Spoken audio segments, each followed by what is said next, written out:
Cool figure TV. Revolutionary salute. Revolutionary salute. Like, share, subscribe. Welcome to the House of Revolution. You know I'm your humble host, the Yao Mean of Revolution. Trump is pissed. Game over. U.S. military leaks military secrets. China will crush them. Before we get into that, be sure to wipe your feet. That means hit the like button. You in the House of Revolution. Like, share, subscribe, support the platform, y'all. Well, this is very devastating. Trump is very upset. His imperial plans is being exposed and rejected. The whole world can see the U.S. military is not ready to go to war with China.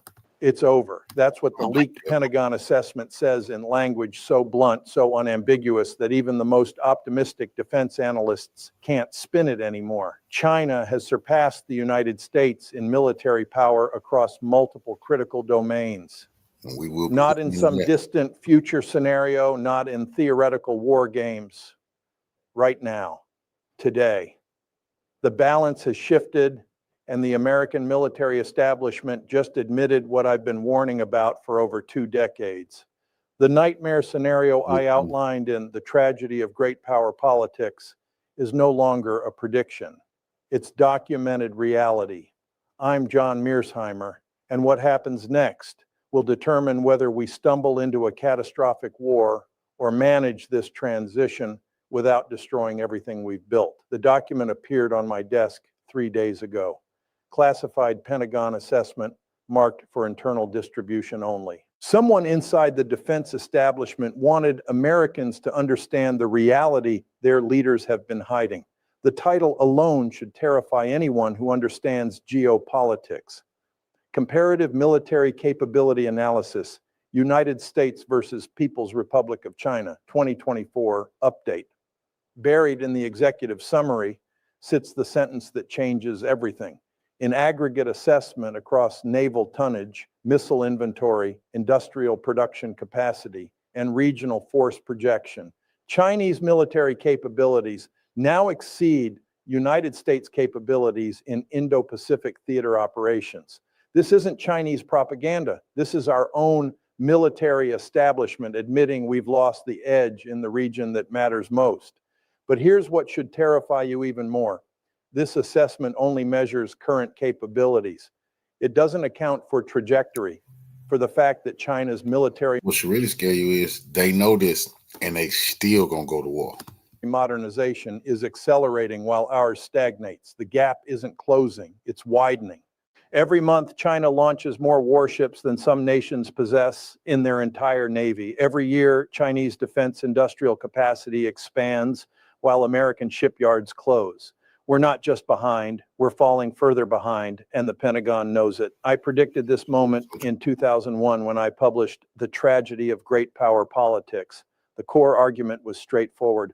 When a nation possesses the economic capacity to build military power, it will build military power, not because its leaders are evil, but because the international system is anarchic. There's no world government to protect you. In anarchy, the only guarantee of survival is power. China understands this. While American policymakers were fantasizing about the end of history, about China becoming a responsible stakeholder in a liberal international order, Beijing was doing exactly what realist theory predicted, converting economic growth into military capability. And now, 23 years after I warned this would happen, the Pentagon confirms it has happened. The reaction to my warnings back then was predictable. They called me a warmonger. They said I was underestimating American exceptionalism. Thomas Friedman wrote that China would be too busy making money to build a threatening military. Even realist colleagues suggested I was being too pessimistic. They were all wrong, not because they lacked intelligence, but because they refused to accept the fundamental logic of international politics. Great powers compete, rising powers challenge, and declining hegemons either adapt or fall. We chose not to adapt. Let me show you exactly how dire this situation has become. The United States Navy currently operates approximately 290 ships. China's People's Liberation Army Navy operates over 370 ships. But raw numbers don't tell the full story. China is building warships at a pace we cannot match. In 2023 alone, China launched more naval tonnage than the entire British Royal Navy possesses. Chinese shipyards can produce destroyers in 18 months, while American shipyards take 4 to 5 years, and it gets worse. Chinese shipbuilding capacity is approximately 230 times larger than American capacity, not 230%, 230 times. If war broke out tomorrow and both sides began emergency naval construction, China could replace losses at a rate we couldn't begin to match. Now look at missiles, the weapon system that will likely determine the outcome of any Indo-Pacific conflict. The Pentagon assessment estimates China possesses over 2,000 ground-based intermediate and medium-range ballistic and cruise missiles. The United States, until recently, possessed 0 because we were bound by treaty while China never signed it. China's missiles are specifically designed to target American vulnerabilities, carrier strike groups, forward bases, logistics hubs. In simulation after simulation, American forces struggle to operate effectively against layered Chinese missile defenses. The carrier battle groups that have projected American power for 70 years are now floating targets in a Chinese missile engagement zone. The industrial dimension is even more concerning. Modern warfare is ultimately about who can produce more weapons faster than the other side can destroy them. The United States has offshored its manufacturing base over 40 years. China has become the world's factory. Chinese rare earth mineral processing gives them control over materials essential for advanced weapons. If war came, if supply chains were disrupted, which nation could sustain military production? The Pentagon assessment answers clearly. China's industrial mobilization potential exceeds ours by margins that make World War II comparisons seem quaint. But the most damning section isn't about hardware, it's about commitment. The assessment notes that for China, preventing Taiwan independence is a core national interest worth unlimited sacrifice. For the United States, defending Taiwan is important, but must be weighed against other global commitments and domestic political constraints. In plain English, the Pentagon is saying China cares more about Taiwan than we do. And in great power conflicts, the side that cares more usually wins. This is the same dynamic that doomed us in Vietnam and Afghanistan. Now we face that asymmetry against a peer competitor with military capabilities that match or exceed our own. Let me be absolutely clear. I take no pleasure in being proven right. I would have preferred to be wrong. But international relations doesn't care about our preferences. It operates according to structural logic that rewards realism and punishes wishful thinking. For 23 years, American foreign policy has been built on wishful thinking. We assumed China would democratize as it grew wealthy. Wrong. We assumed economic interdependence would prevent military competition. Wrong. We assumed American technological superiority was permanent. Wrong. And now the bill has come due. The most tragic aspect is how preventable this was. In 2001, when China's GDP was 1/8 of ours, we had options. We could have maintained overwhelming military superiority through sustained defense investment. We could have prevented China's WTO accession or demanded enforceable conditions. We could have avoided the catastrophic distractions of Iraq and Afghanistan that consumed trillions of dollars. We could have taken China seriously as the central strategic challenge of the 21st century. We didn't.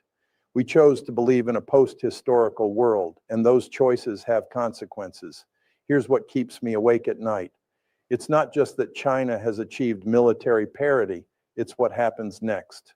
Great powers don't stop when they achieve parity. They keep going. They seek hegemony because hegemony is the only reliable guarantee of security in an anarchic system. China isn't going to build a military barely capable of defending Taiwan and then stop. China is going to keep building until it achieves regional hegemony in East Asia. That means pushing the United States out of the Western Pacific entirely. No bases in Japan, no alliances with South Korea, a Chinese sphere of influence from the Himalayas to the first island chain. That's the logic of great power politics. The nightmare scenario is a Taiwan crisis that escalates to great power war. And every element that makes that scenario catastrophic is now in place. China has the capability to invade Taiwan. We have treaty obligations to respond, but we no longer have clear military superiority to guarantee victory. So we face a choice. Accept Chinese regional hegemony and abandon Taiwan, destroying American credibility across Asia, or fight a war we might not win against a nuclear-armed peer competitor over an island 7,000 miles from California. Those are the options. Both are terrible. The Pentagon assessment includes war game results that should be classified. In 17 different Taiwan invasion scenarios conducted between 2020 and 2024, the United States achieved decisive victory in only 3. In 5 scenarios, China achieved its objectives despite American intervention. In 9 scenarios, the conflict escalated to nuclear weapons use or ended in catastrophic stalemate. In the majority of scenarios, American intervention either fails or leads to outcomes so catastrophic that victory becomes meaningless. This is what military parity looks like. When you can't be confident of winning, deterrence starts to break down. The assessment includes a timeline analysis suggesting the window of maximum danger is 2027 to 2030. Why? Because Chinese military modernization will have completed its current phase. Because Xi Jinping will likely be seeking a legacy-defining achievement. Because Taiwan's politics might shift in ways Beijing finds intolerable. And because China's demographic decline starts accelerating after 2030, creating a use it or lose it mentality. If the Pentagon is right, we have less than 6 years before the crisis potentially becomes kinetic reality. 6 years to rebuild deterrence and convince Beijing that aggression would be prohibitive. Can we do that in 6 years? The Pentagon assessment is conspicuously silent on that question. Warning about Chinese military superiority is not warmongering. It's the opposite. Understanding the balance of power is essential to preventing war. One side miscalculates. What's really going on. Right now, there's a dangerous gap between American rhetoric about defending Taiwan and our military capability to do so effectively. That gap invites miscalculation. If Beijing believes we're bluffing, they're more likely to attack. The Pentagon leak forces an honest conversation about where we actually stand. The response from Washington has been predictable: official denials, claims about American qualitative advantages, vague promises about upcoming defense initiatives, all spin designed to avoid confronting reality. What would change reality is genuine. They use like John Mershauer's his face. See, it's not him. It's not him, but he talking about a real military report. I'll play the news report after this. Or they will use Scott Ritter or somebody where they'll be talking about this on talking to somebody, but they use AI. Like, this not his channel. You see what I'm saying? But this report, what he's saying is absolutely true, absolutely real. Genuine national mobilization to rebuild American military industrial capacity. But that would require leadership willing to tell hard truths and sustain commitment over decades. I don't see that leadership in Washington. I see politicians who want to be reassured that everything is fine. That attitude guarantees continued decline. Can this trajectory be altered? Yes, but it requires national commitment we haven't seen since World War II. It requires rebuilding American industrial capacity, sustained defense investment, difficult conversations about trade policy and alliance commitments. It requires political leadership capable of thinking beyond the next election. It requires a public willing to accept sacrifices for long-term strategic positioning. Most of all, it requires abandoning the comforting myths about the inevitable triumph of liberal democracy and the obsolescence of great power competition. The window for action is closing rapidly. The Pentagon document confirms the accuracy of offensive realism. Great powers compete. Rising powers challenge. Military capabilities reflect economic foundations. Deterrence requires credible power. None of these principles are controversial among serious scholars, but American foreign policy operated as if these principles didn't apply to us. We're not exempt. We never were. And the leaked Pentagon assessment is reality forcing itself back into our consciousness after years of denial. The nightmare scenario isn't Chinese military superiority by itself. The nightmare is American refusal to adapt. leading to a crisis where we face impossible choices: abandon allies and surrender credibility, or fight a war we might lose against a nuclear peer over interests that aren't worth national survival. We're approaching that moment, and we're approaching it because we refuse to listen to warnings, refuse to make hard decisions when they would have been less costly.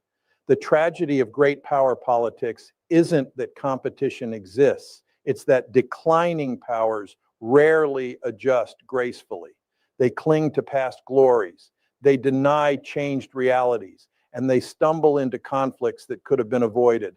That's the real tragedy. And unless something changes, it's the tragedy we're living through right now. The Pentagon just confirmed it. Just confirmed.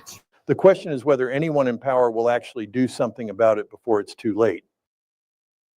All right. No, I knew that. Now, this going to link up with the news report I'm finna show you right now. Shit now, brother. We're not just going to play anything on here. I got to know what this shit is before I bring it to y'all. All right, hold on.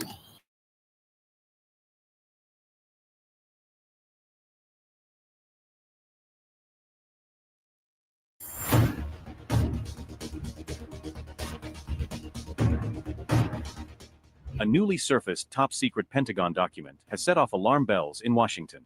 The assessment, called the Overmatch Brief, lays out a scenario the U.S. has avoided confronting publicly. If a war breaks out over Taiwan, China could cripple America's most prized military assets. China could put U.S. fighter jets, aircraft carriers, and even the satellites that make modern warfare possible at serious risk. The report was prepared by the Pentagon's Office of Net Assessment, the small but influential unit responsible for evaluating long-term global threats. The report comes just days after China warned that it would crush all foreign attempts to interfere in the Taiwan matter, as Japan raised the possibility of placing missiles on an island close to Taiwan. The conclusion of the report is blunt. While the U.S. relies on monumental, expensive, highly sophisticated weapons, China has spent years building cheaper, faster to replace, and deeply redundant systems. The imbalance is so stark that when a senior U.S. national security official first saw the document in 2021, he reportedly turned pale, realizing that China had multiple counters to nearly every American advantage. The brief highlights a structural problem at the heart of the U.S. military: vulnerability.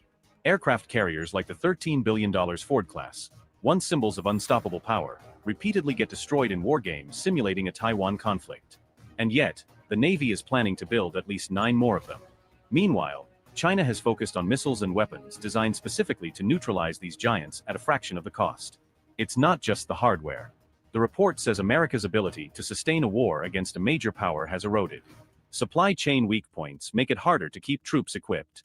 Rivals, especially China, have built large stockpiles of rare earth materials, electronics, and components required to keep a modern military active for months. The US has not. Then there is the digital battlefield.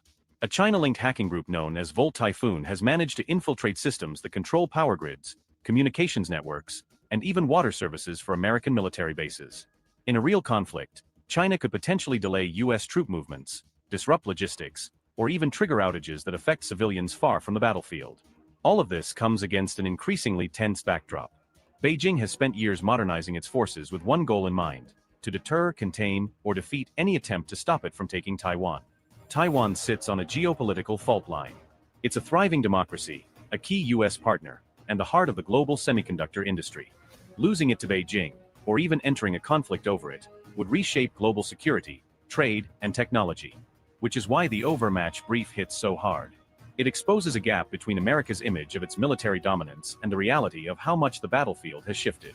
The message from the Pentagon's own analysts is unmistakable. In a Taiwan conflict, the U.S. can no longer assume it holds the upper hand. And China wants the world, and Washington, to understand that the balance has changed.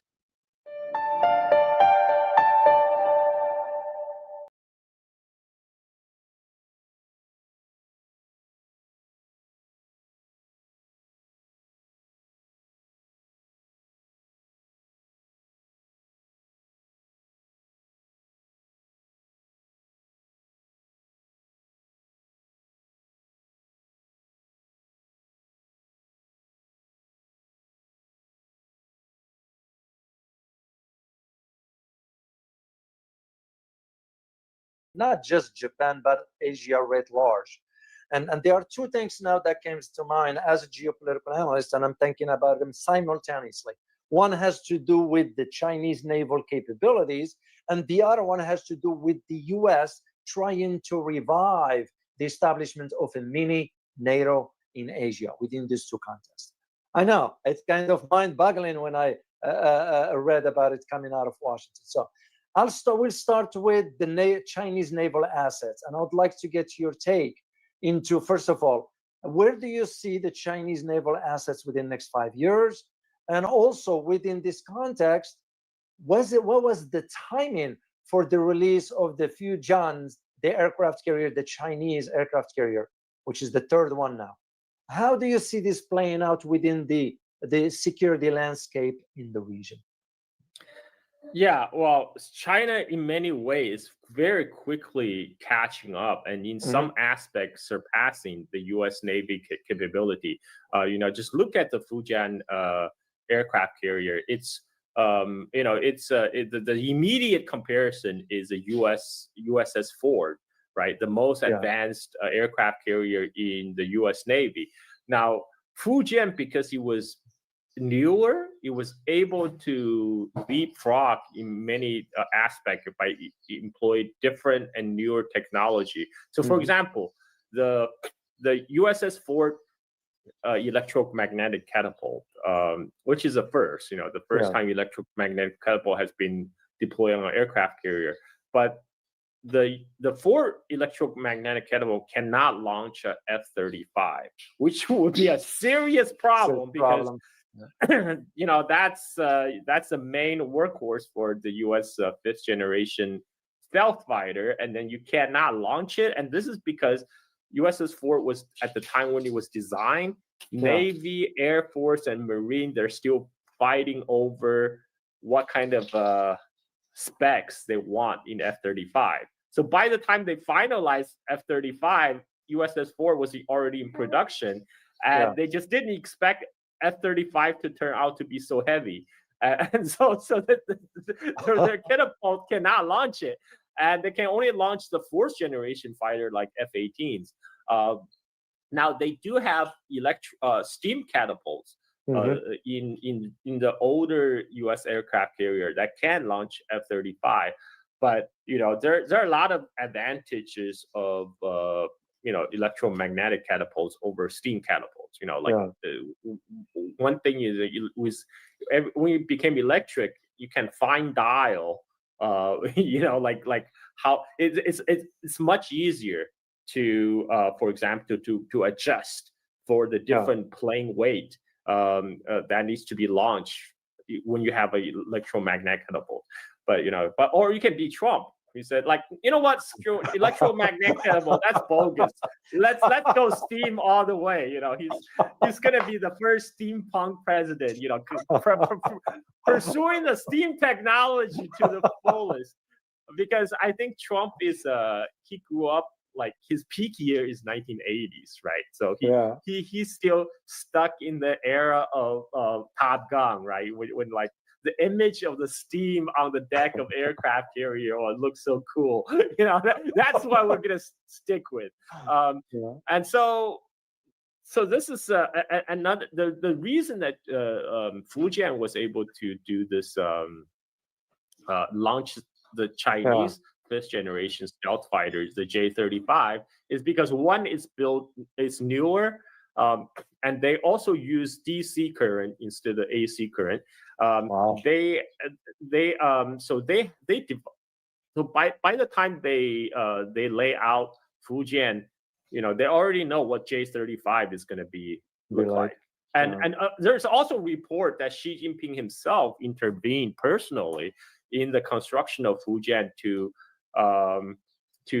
instruct them to actually put in an electromagnetic catapult.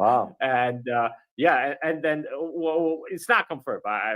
Many sources claim that that's the case. But it uses the latest technology, and it could launch fifth generation aircraft. Now, for U.S., people can say, well, we still have other conventional aircraft carriers that could launch J-35, F-35. F-35. Look, a lot of the Nimitz class carrier. They're older than me.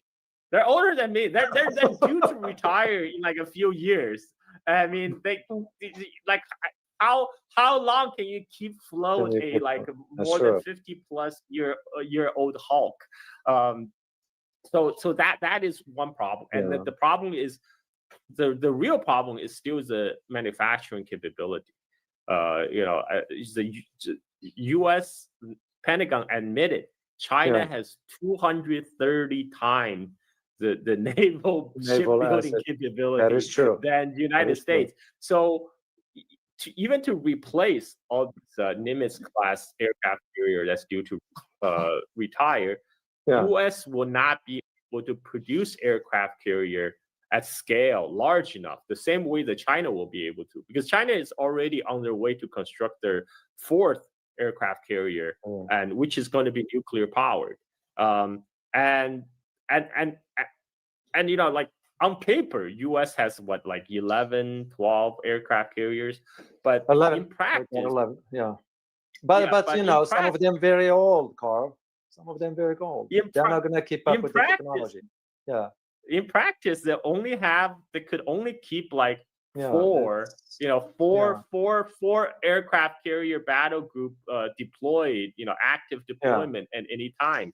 And so China is very quickly catching up in that aspect. And going forward, that gap is going to increasingly shrink. And in many aspects, as I mentioned, they already start surpassing the U.S. Navy. This is the problem that the Pentagon recognizes, and their solution is, you know what, we know what the problem is. We know, because this is we hollow out our manufacturing base so much that we lack the capability. Not a problem. We can go to our allies, South Korea and Japan, to help us. And so that is their solution. That's their solution. Their solution, because there's a U.S. Law actually prohibits warship from being built in foreign countries. So they're like, well, okay, what if we just retrofit our ships? We have a lot of ships that we need to retrofit. We just retrofit them in the Korean and Japanese shipyards. So that's what they're doing. This is why they're trying very hard to loop in Korea and Japan into forming like a mini Asian NATO, right? And then there's also like NATO itself talking about expanding their presence in Asia Pacific, which I think that's ridiculous. They're going to sell like, like the British keep on talking about selling their aircraft carrier into South China Sea, but like Britain, really? I mean, like you can barely keep your aircraft carrier afloat right now. Like they have 2 aircraft carrier, Britain. They have like the Prince of Wales and the HMS Elizabeth, but they had so much problems. They had to cannibalize one for parts for the maintenance of the other. So like to think that they will be able to do something in South China Sea, I mean it's ridiculous. But for US, the problem is the same. It's because there's so few US shipyard now. They're gonna have to depend on Korea and Japan to do a lot of heavy lifting. But look, if you're gonna put all your eggs in that basket, if a war break out, guess what? All your shipyard that you will be depend on is all within Chinese missile range. That is a fact. That's so that's still not going to solve the problem of the tyranny of distances. Because U.S. Navy basically have to cross the entire Pacific to fight China in China's backyard, and U.S. Navy is also facing other problems like recruitment. They have to lower so many standards now for recruitment because they can't get enough sailors to sign up, because hey, nobody wants to die for Israel, or go die for Taiwan, and so that those U.S. Navy is probably have most apparent problems of all the 3 all the major branches of U.S. military. But U.S. Navy just happened to be the one that will have to depend on to fight China. And they have all these problems with all these old ships that can't be replaced. They can't get enough sailors, and they're having helicopters and F-18s crashing out of sky in South China Sea, and China hasn't even fired a shot. So these are the problems that they are. These are, again, self-inflicted problems, and I don't expect them to go away anytime soon. Or like what happened also, Carl, with the U.S. submarine that hit Iraq and they're in South China Sea, which had nothing to do with Iraq. That's a conversation for another day. So, but on a serious note, Carl, is this why based on what you mentioned for the Chinese naval capabilities, I read the statement by the Ministry of Defense, the Chinese Ministry of Defense, when they used the term, and I put in quote, crushing defeat for the Japanese. Is this in a sort of a message from the Chinese to the Japanese regarding the naval capabilities, or to the US for that matter? Well, I have to read the original Chinese statement, because a lot of times there's some willful mistranslations into English. I read it, but basically right now, China is trying to remind Japan not to stir up trouble in Asia Pacific, and it's because they're really pissed about this latest crossing of the red line. Because it's a Taiwan issue for China. That's a sovereignty issue. People are trying to make a case. I see so many people saying, "Oh, but Taiwan is already independent." Oh, when did Taiwan declare independence? They're gonna declare independence from what? From which country? So those are the questions you need to answer. But anyway, so right now, I don't foresee a problem, immediate problem breaking out over war over Taiwan Strait. I have maintained this for a long time, especially between mainland China and Taiwan. But if a third power is gonna try to get involved, then it's touch and go. It's the possibility for war increased dramatically. So China is just sending out that warning right now, say, hey, don't want to mess with us. Yeah, absolutely. Well, Carl, I can't thank you enough, my friend, for really, really sharing your knowledge, your insights, your perspective, and the historical snapshot about the islands. A lot of people do not know that history. That's why they couldn't get it, as to understanding the complexities of what's going on in the Ryukyu Islands. And so I'm glad you were able to join me here, share that knowledge with the community. And on behalf of the community, we say thank you so much for carving out time for us. And I look forward to seeing you again.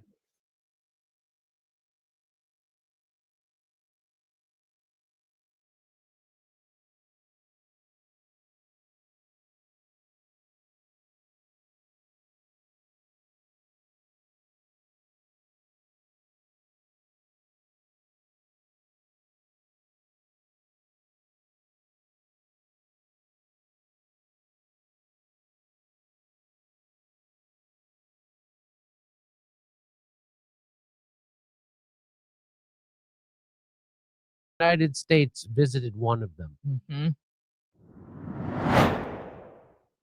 So you're probably not going to hear about this much in the mainstream news media, but Cambodia vows fierce fight against Thailand in their escalating border conflict. What?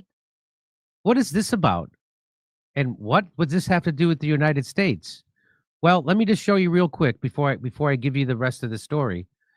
So, what's her name? Patricia Marins. She says, I still can't fully understand this conflict between Thailand and Cambodia. In the first clash, it seemed clear to me that Cambodia fired first on a Thai village.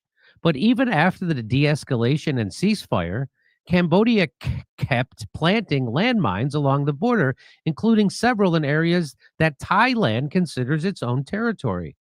I don't understand what possible reasons would lead Cambodia, which is military is much weaker, to take such provocative stances? To me, it looks like a classic case of nationalism driving reckless, almost suicidal policies, but I'm sure some people much better informed than me will show up to explain it properly. Okay, well, someone did. And, well, sir, first of all, here it is. U.S. warship docks in Cambodia. What? And that's from December 16th, 2024. But first time in 8 years. And so here's a guy who knows something about it, Brian Berletic. He says it is the same reason Ukraine continues to provoke Russia. It is a U.S. proxy doing so for U.S. interests at the expense of its own people's interests. That's what's happening, okay? And so, first of all, here's the easy way to tell these countries apart. Thailand is the country where the king of Thailand wears crop tops. Cambodia is the one that's closer to China. So that's why we're going to cause a war. And I'll show you. Here is the king of Thailand in a crop top. That's the king of Thailand. And if you show that, you can get in. If you show that in Thailand, you can be imprisoned for showing this picture. Just to let you know. So that's what's going on. So that's what's going. So the political elite in both Ukraine and Cambodia are fully isolated from the consequences of their policies and clearly couldn't care any less about their populations. Cambodia is often depicted as a deep Chinese ally, but China and Thailand have a vastly larger relationship, including in military terms. In the last 2 years, especially, Cambodia has pivoted hard toward an irrational military relationship with the United States, inviting U.S. warships to Chinese refurbished ports in Cambodia, meetings with U.S. military officials during the last round of hostilities with Thailand. The new prime minister, the former prime minister's son, Hun Manet, is a West Point grad. Oh, okay. So now I'm starting to get it. So let me show you this. So when you see dilemmas pop up along China or Russia's periphery, like say on the border of Thailand and Cambodia, amid a sudden pivot by Cambodia toward the U.S. military, this is a high-ranking U.S. official admitting what the big picture is. So what is the big picture? Let's see. And so when we look at the rise of the Chinese military, what our goal in the joint force is to create multiple simultaneous dilemmas for all of the adversaries around the world, so that they are very cautious and concerned about doing something that would bring any sense of threat to the American people. So let me make sure I understand what this guy just said. He said his idea is to be a huge problem all over the world so that your enemies won't attack America. This seems counterintuitive, doesn't it? Doesn't this seem counterintuitive? See, it's good that we orchestrate wars because none of it will ever come back to affect us, just like Vietnam didn't, just like the Gulf War didn't, just like every war hasn't. Everything comes out okay. Thailand has a far larger economy. Of course, they have more trade with China. Since when aren't they good partners of the United States anymore? Well, since a long time. The United States has been trying to install a puppet regime into Thailand since 2001. Multiple violent color revolutions, and especially from 2014 onward, Thailand has begun trading with, working with, and buying military equipment from China more than from the United States. This is moronic. Cambodia has much stronger ties to the CCP than to the U.S. This includes fraud groups that the CCP connections that Thailand and the U.S. are cracking down on. These crackdowns hurt Cambodia and CCP interests and are likely the cause.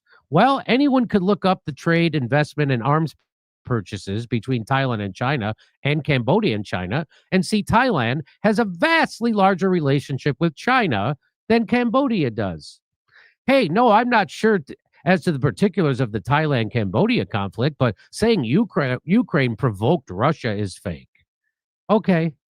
The U.S. expanding NATO up to Russia's borders, including into Ukraine, by violently seizing control of the country in 2014, that's the Maidan coup, then arming an anti-Russian regime, that wasn't a threat. The U.S., in their own policy papers, admit they sought to provoke a proxy war with Russia in Ukraine. And here's the policy paper from the RAND Corporation. And if you read that, it tells you that's exactly what they wanted to do. And so just remember, when you see two neighboring countries fight each other, just know the United States visited one of them. Mm-hmm. U.S. warship docks in Cambodia, a top Chinese ally, and for the first time in 8 years. So, and I'll just give you a quick brief of what's happening. Cambodia's Senate President Hun Sen vowed a fierce fight against Thailand as the second day of widespread renewed combat between the nations Tuesday drove tens of thousands of people to flee border areas.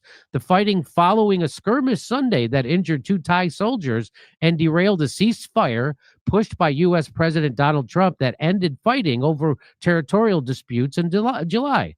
The 5 days of fighting then left dozens dead and on both sides and forced the evacuation of over 100,000 civilians. In a sign that neither side was willing to back down, Thai Prime Minister Anutin Charnvirakul said Tuesday that Cambodia had not yet contacted Thailand about possible negotiations and the fighting would continue. We've got to do what we've got to do, he said. The government will support all kinds of military operations as planned earlier. He said Monday that military action was necessary to safeguard the nation's sovereignty and ensure public safety. In a statement posted on Facebook and Telegram, Hun Sen claimed that his country had refrained from retaliating Monday, but overnight began to fire back at Thai forces. Cambodia wants peace, but Cambodia is forced to fight back to defend its territory. He was prime minister until 2023 when he was succeeded by his son, Hun Manet, but it is still widely seen as the country's de facto leader. So this is the United States doing a color revolution.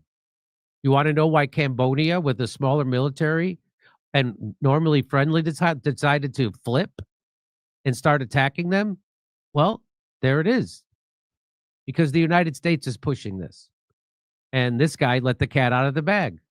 Our whole plan is to create And what? so when we look at the rise of the Chinese military, what our goal in the joint force is to create multiple simultaneous dilemmas for all of the adversaries around the world.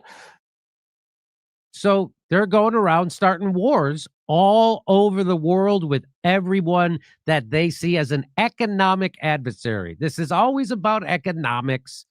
Nobody's afraid that China is going to attack the United States. Nobody. We're a nuclear power. So this is about using proxies all over the world to attack China. Just like they used a proxy in Ukraine to attack Russia because they thought it would weaken Russia. And then they could overthrow Putin with another color revolution and balkanize Russia, meaning split it up and sell it off to places like BlackRock. That's right. So the United States, again, is the world's terrorists. The United States are the people making the world less safe and fomenting wars. That's what the United States does. That's what they're doing. And that's why this woman couldn't understand. Why in the heck are they doing this? Why would they what? Now you know the rest of the story. Hey, come see me on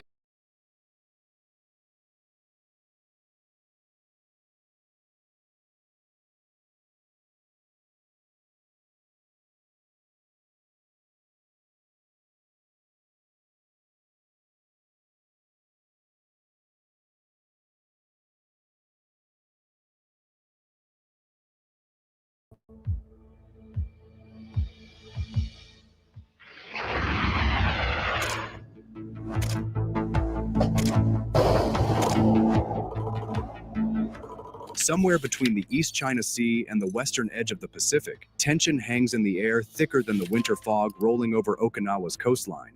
Japanese radar operators watch their screens flicker, alarms chiming, as a Chinese J-15 fighter jet, flying dangerously close to Japanese airspace, allegedly locks its fire control radar on a Japanese patrol aircraft. For Tokyo, this is no ordinary encounter. This is the kind of maneuver that sits just one step below pulling the trigger. Within hours, Japan summons the Chinese ambassador. Tokyo accuses Beijing of crossing a red line. China fires back, insisting its pilots were acting defensively during routine training. Both sides insist the other is escalating. The region braces itself, but what no one expected is who would enter the picture next. As Japan and China face off over disputed waters and airborne brinkmanship, a new actor steps forward. Russia, not in words, but in coordinated actions, military drills, and a tightening strategic embrace with China that now stretches from Siberia to the Pacific. Suddenly, what seemed like a bilateral flashpoint is morphing into a three-power standoff, with Moscow inserting itself into one of Asia's most sensitive security dilemmas. Okay, let's get specific. What's the big picture, and what's the deal with Russia stepping in now? We'll figure it out together.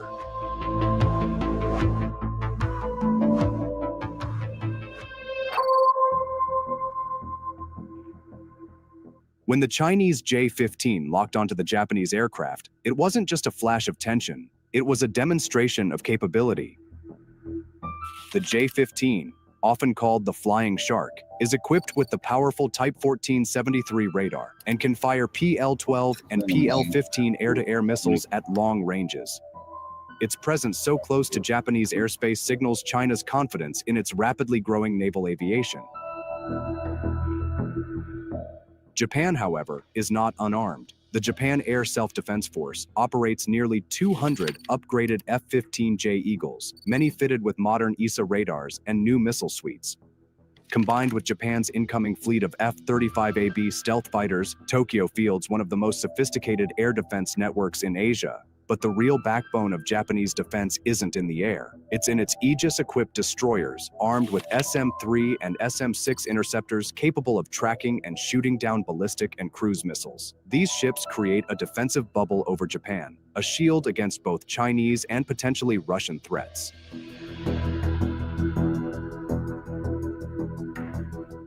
Yet the radar lock incident exposed the limits of deterrence. As Chinese carrier aviation matures, with the Liaoning, Shandong, and now the Fujian rising, Japan must now prepare for a region where China fields not just jets, but entire carrier fleets.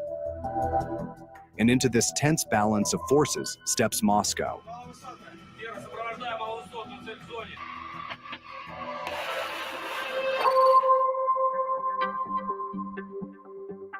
Just as Japan and China clashed over the radar lock incident, Russia and China were conducting something far more consequential, their third joint anti-missile exercise, this time deep inside Russian territory.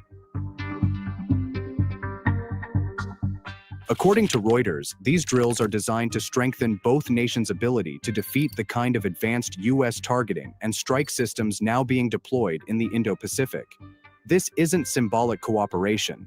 It is technical, highly coordinated, and directly aimed at countering American and Japanese missile defense architecture. Russia's S-400 and S-500 systems, paired with China's HQ-19 interceptors, form a layered shield covering thousands of kilometers. Their joint training suggests the two nations are building compatibility, the kind of battlefield integration usually seen only among formal military alliances. For Japan, this is a warning. If Tokyo enters a collision course with China, Russia may not stay neutral. It may stand behind Beijing, not just diplomatically, but through combined military capability.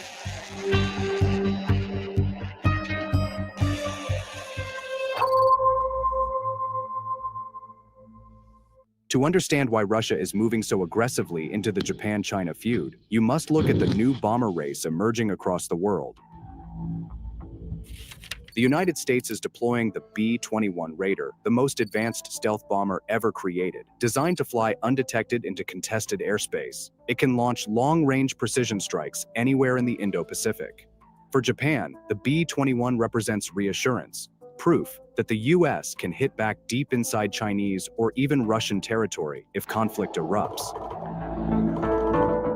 China is developing its own answer, the H-20 stealth bomber, meant to give Beijing the ability to strike Guam, Australia, or even Hawaii. Russia refuses to be left behind.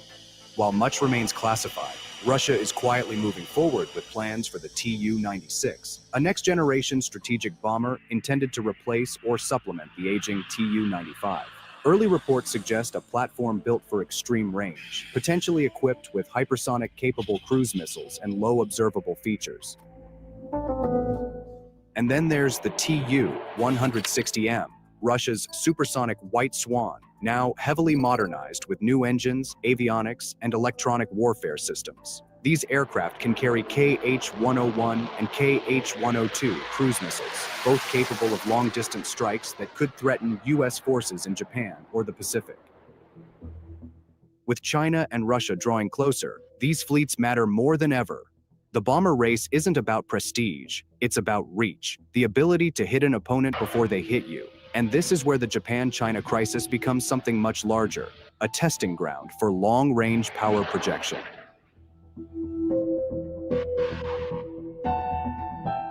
Russia's strategic calculus is becoming increasingly clear. As Japan strengthens its military partnership with the United States, hosting American bases, Aegis destroyers, Patriot batteries, and soon even hypersonic missile units, the Indo-Pacific is transforming into a second pressure point for Washington. This is where Russia's entry becomes impossible to ignore. The Reuters investigation revealed that Russia and China were actively coordinating ways to outflank the Pentagon's shift toward winning wars, a new US doctrine focusing on rapid dominance, advanced kill chain systems, and long-range strike capabilities. In other words, Moscow and Beijing see the US tightening its strategy, and they are responding together. Thanks for watching.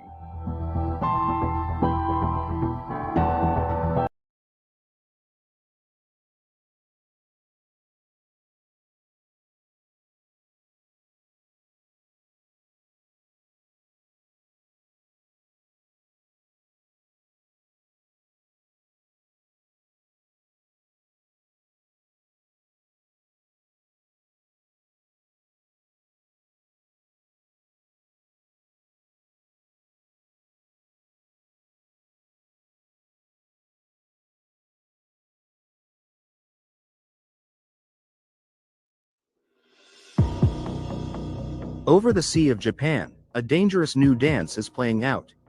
Nuclear-capable bombers from China and Russia are flying in formation, their flight paths deliberately tracing the edges of Japanese airspace. Japan's fighter jets scramble to meet them, pilots on high alert. But make no mistake, this isn't just a simple show of force. This is a calculated, high-stakes strategy that seems designed to push Japan, and its alliance with the United States, to a breaking point it hasn't seen in generations. The message from Beijing and Moscow is clear and menacing. 両国による度重なる爆撃機の共同飛行というのは、我が国周辺における活動の拡大、活発化を意味するとともに、我が国に対する恣意行動と捉えざるを得ない。まさに我が国の安全保障上重大な懸念というふうに考えます。政府としては中ロ両国に対し、今回の共同飛行を含め中ロ両国の軍が我が国周辺で共同活動を継続していることに対する我が国の安全保障上の重大な懸念を外交ルートで伝達をしました。Tokyo is now facing a terrifying new reality. A single miscalculation, just one moment of misjudgment in these tense aerial encounters, could ignite a major conflict in the Pacific. So, let's break down the 5 alarming reasons why these joint bomber patrols have Japan backed into a corner and are fundamentally changing its place in the world.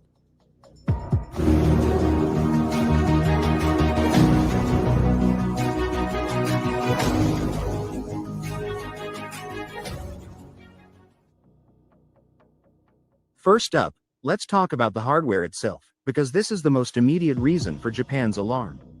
These are not just any patrol planes.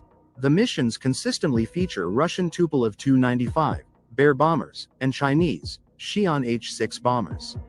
Both are heavy, long-range platforms built for one main purpose: delivering powerful weapons deep into enemy territory. The Tu-95 is a cornerstone of Russia's strategic forces, a four-engine behemoth that can carry nuclear-armed cruise missiles. Its Chinese counterpart, the H-6, has been upgraded over the years and can now carry a variety of long-range weapons, with some newer variants believed to be capable of launching hypersonic or air-launched ballistic missiles. Together, they're a credible, mobile strike force that can threaten not only Japanese military bases and cities, but also the critical sea lanes that are the lifeblood of Japan's economy. And it's not just the bombers. These patrols have become complex, integrated military operations. The bombers are often flying with advanced fighter escorts like China's J-16s, and supported by Russian A-50, airborne early warning and control aircraft. This creates a complete offensive package that is far more challenging for Japan's air self-defense force to intercept and track. These planes are flying coordinated routes, passing through strategic choke points like the Miyako Strait between Okinawa and Miyako Island. That's no random flight path. It's a strategic corridor into the wider Pacific Ocean. By flying these routes again and again, China and Russia aren't just practicing. They're demonstrating a capability and normalizing their military presence in an area Japan considers vital to its security. For Tokyo's defense planners, this isn't some distant threat. It's a recurring, rehearsed military drill happening right on their doorstep. Reason number 2 is strategic, and it's a nightmare for Tokyo. This threat isn't coming from just one direction. It's a coordinated pincer movement from two of its most powerful and historically challenging neighbors. Japan has long-standing, unresolved territorial disputes with both countries: the Senkaku Islands with China, and the Northern Territories, which Russia calls the Kuril Islands. By flying these patrols together, Beijing and Moscow are sending a political signal that's impossible to ignore. They are showing off a deepening security partnership aimed squarely at Japan and its main ally, the United States. Top Japanese officials have repeatedly called these joint flights a grave concern for national security, characterizing the exercises as a clear demonstration of force intended to intimidate Japan. This coordination creates a strategic nightmare. For decades, Japan's defense planning was mostly geared towards handling one major threat at a time. Now, it has to think about a two-front security challenge. A crisis in the East China Sea with Beijing could easily be magnified by Russian military pressure from the north. This forces Japan to split its military resources, its surveillance assets, and its focus. It can no longer concentrate its F-15 and F-35 fighter squadrons in one region. Instead, it has to be ready to scramble jets from airbases in both the north and the south at the same time, stretching its forces thin. It's a classic military dilemma, and one that China and Russia are expertly using to keep Japan constantly on the defensive. Every joint patrol is another stark reminder that Tokyo is caught between two increasingly aligned powers. The third reason is maybe the most dangerous of all: the deliberate blurring of the line between peace and conflict. These bomber patrols are a textbook example of what analysts call gray zone warfare, where you use aggressive actions that are calibrated to fall just short of an actual military attack. The goal is to intimidate and exhaust your opponent without ever firing a shot. And with some of these patrols, the level of aggression seems to be creeping higher. A chilling example of this happened in late 2025. During a period of heightened tensions around a joint bomber patrol, Japan accused Chinese fighter jets operating near Okinawa of locking their fire control radars onto Japanese F-15s on at least two separate occasions. Let's be clear about what that means. A fire control radar lock is not a casual move. It's the final step a pilot takes before launching a weapon. It is the military equivalent of aiming a loaded gun and putting your finger on the trigger. While Beijing denied any hostile intent, military experts see it as a deeply aggressive and dangerous signal. The real danger here is miscalculation. In the tense, high-speed world of a military intercept, with pilots from 3 different countries flying so close together, the potential for an accidental collision or an unintended escalation is terrifyingly high. A pilot could misread a signal, a defensive turn could be mistaken for an attack, or a simple technical glitch could lead to disaster. As these encounters get more frequent and more aggressive, the odds of a catastrophic mistake get shorter every day.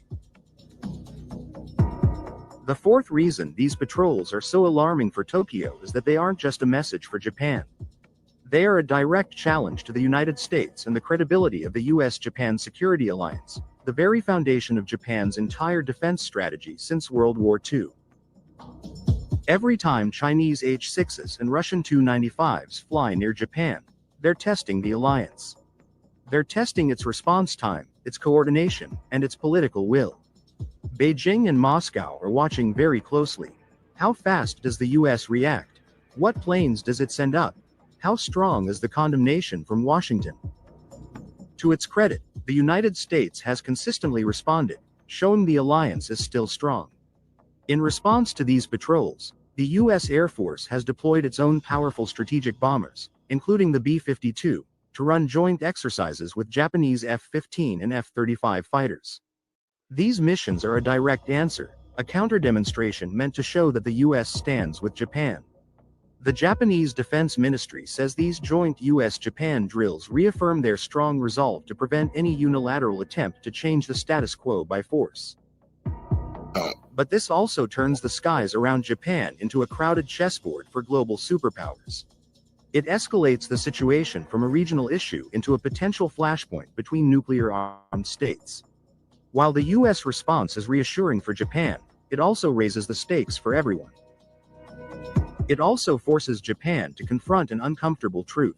The alliance is strong, but the US has commitments all over the globe.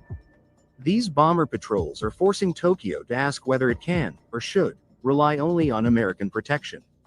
That strategic pressure is a key reason behind the massive changes happening in Japan's own defense posture right now. The fifth and final reason is, ironically, one of the most important. These joint bomber patrols by China and Russia are providing the political cover for Japan to shed the last remnants of its post-war pacifist identity and re-emerge as a major military power. For decades, any attempt to seriously increase Japan's defense budget or military power was met with fierce opposition at home and suspicion from its neighbors. But having a constant, real-world threat of hostile bombers flying near your coast has a way of changing minds. The debate in Tokyo is no longer about if Japan should strengthen its military, but how fast. Under previous Prime Minister Fumio Kishida's administration, Japan has committed to a historic defense overhaul. The government plans to raise defense spending to the NATO guideline of 2% of GDP by 2027, which would give Japan one of the largest military budgets on the planet. This huge investment is paying for everything from new fighter jets to the development of long-range counter-strike missiles, weapons that would have been politically impossible to even talk about just a few years ago. This shift is also tied directly to the fate of Taiwan. Prime Minister Sanae Takaichi has said that a conflict over Taiwan could be a survival-threatening situation for Japan. Many defense experts believe the bomber patrol routes through the Miyako Strait are, in part, practice for a potential blockade or assault on Taiwan. Since Japan depends on those same sea lanes for its energy and trade, a crisis over Taiwan is a direct crisis for Japan. In a way, China and Russia have become the most effective lobbyists for Japanese rearmament. Their aggressive actions have quieted domestic opposition and given leaders in Tokyo the justification they need to pursue a much stronger defense policy, by arguing that Japan's pacifist stance just isn't realistic in such a dangerous neighborhood. So, where does this all leave us? The joint bomber patrols are a direct and practiced military threat on Japan's doorstep, involving nuclear-capable platforms. They're a coordinated, two-front pressure campaign. They are normalizing extremely dangerous acts, raising the risk of a catastrophic mistake. They are a constant test of the US-Japan alliance, turning the region into a global flashpoint. And finally, they are a key driver behind Japan's historic decision to rearm. What we're watching is a nation being forced to adapt, and quickly, to a new and much more dangerous era. The familiar, post-war identity of a pacifist Japan is being chipped away by the harsh realities of geopolitics. These bomber patrols are both a symptom and a cause of this huge transformation. The skies over the Pacific are getting more crowded and more contested. And as the world watches, the big question is, can this new reality be managed, or will one wrong move in this high-stakes aerial dance light a fuse that no one can put out? What do you think is the biggest risk here?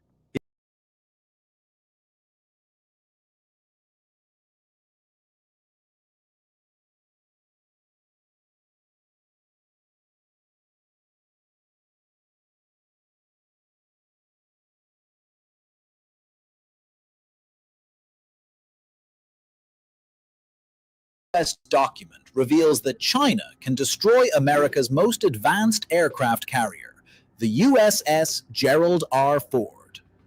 If this giant floating city worth billions has so many defensive systems, then how can China still take it out? What does China have? And how exactly does it make the world's most advanced carrier vulnerable?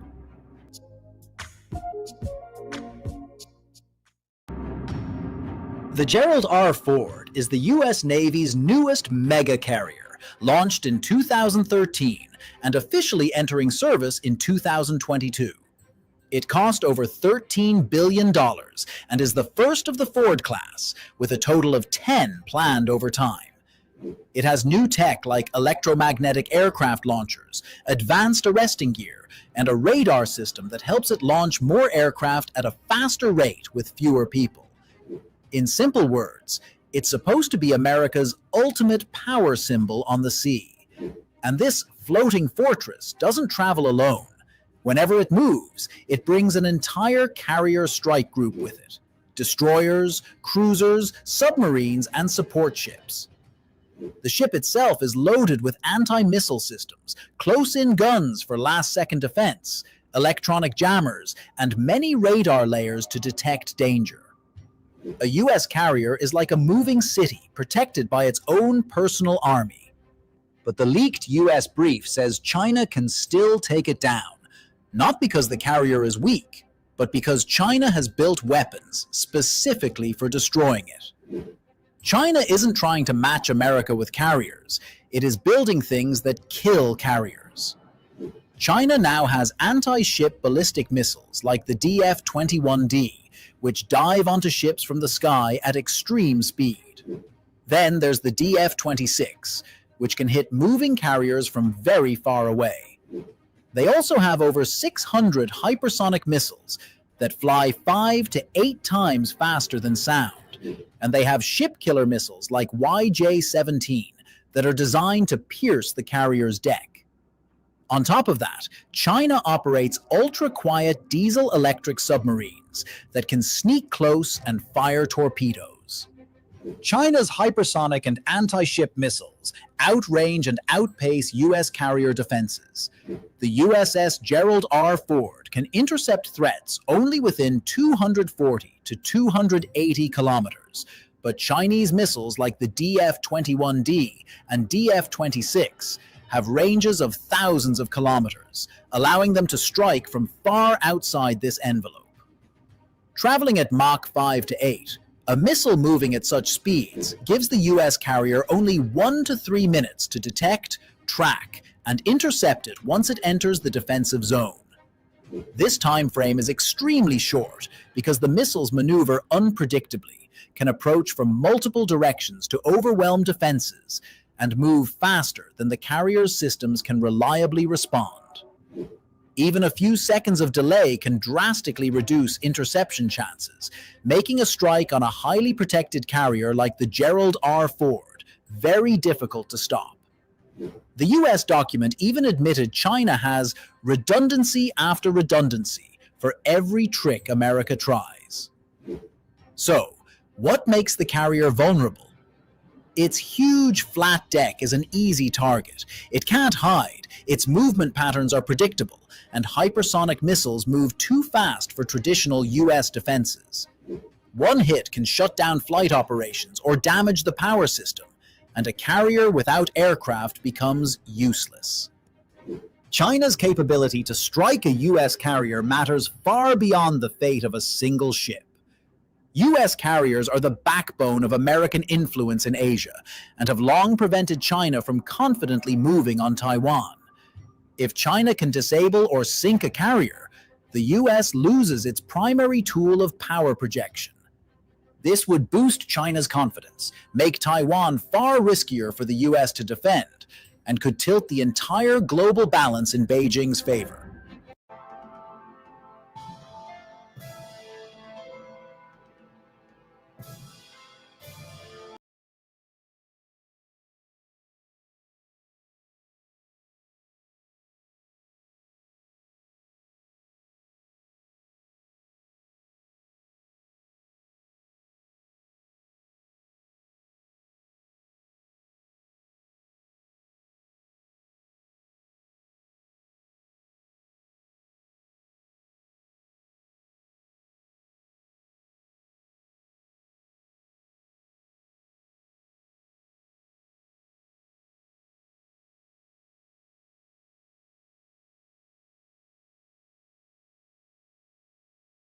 China's Jitank unmanned aircraft has completed its first flight and is drawing attention for its size, flexibility, and surprising capabilities.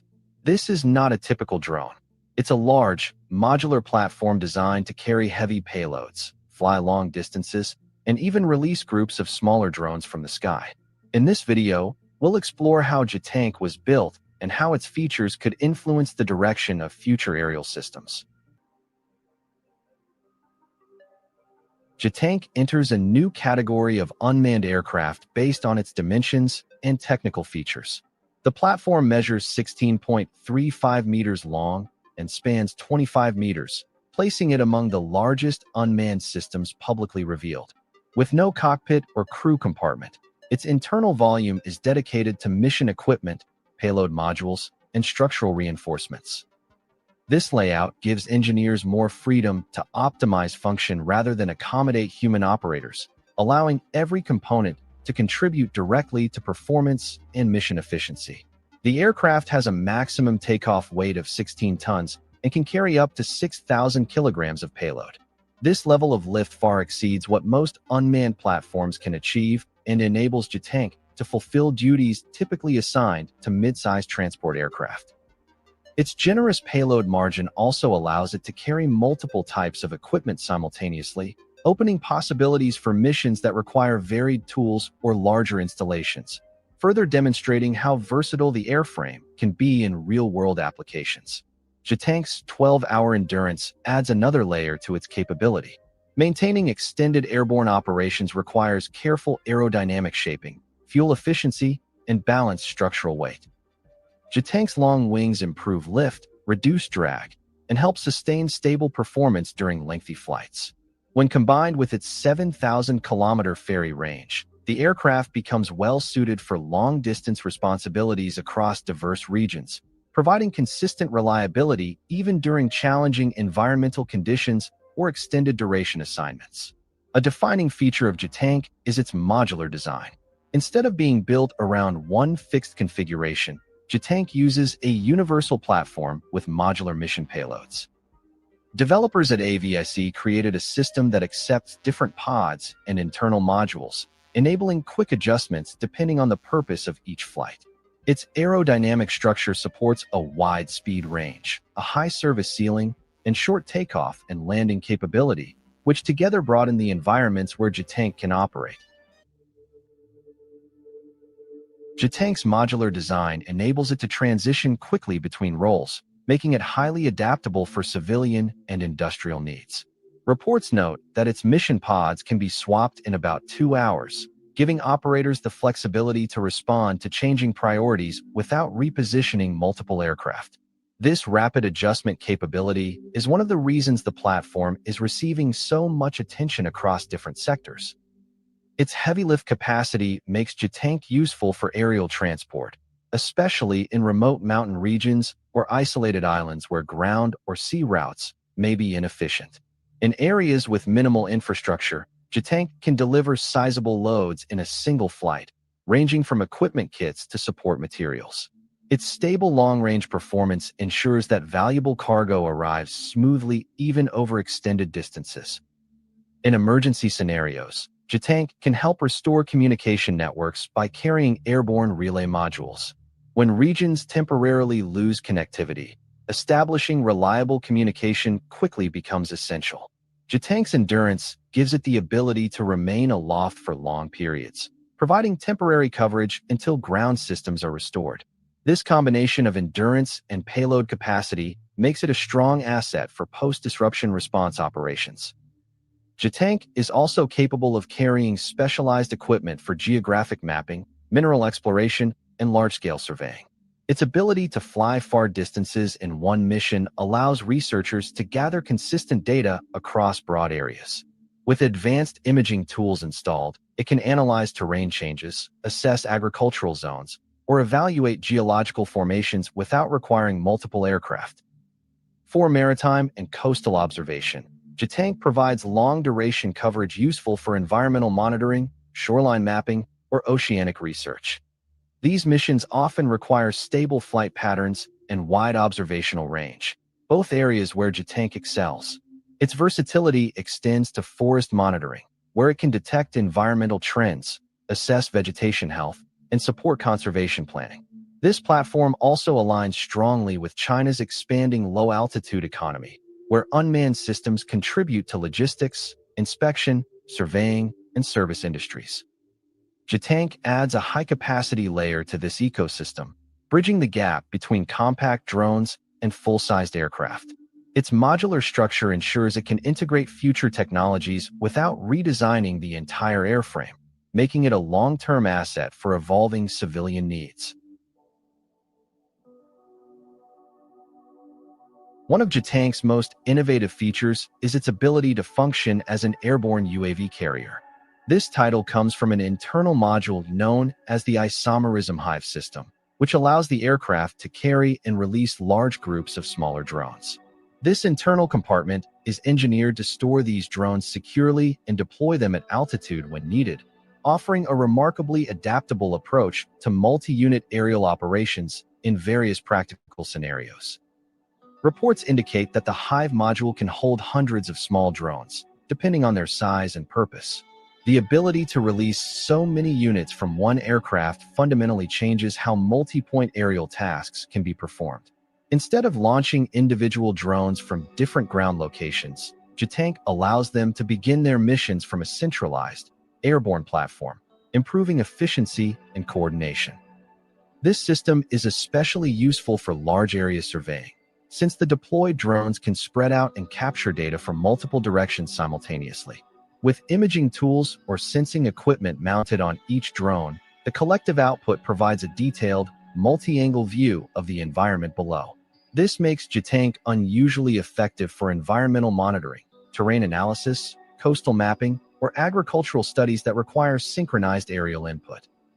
Jitank's 12-hour endurance means it can deploy these smaller drones in phases as it travels, enabling layered coverage across multiple regions. Its long-range capability ensures it can reach distant locations before releasing the drones, making the process more flexible and efficient than traditional drone operations. Integrating the Hive module required significant engineering work.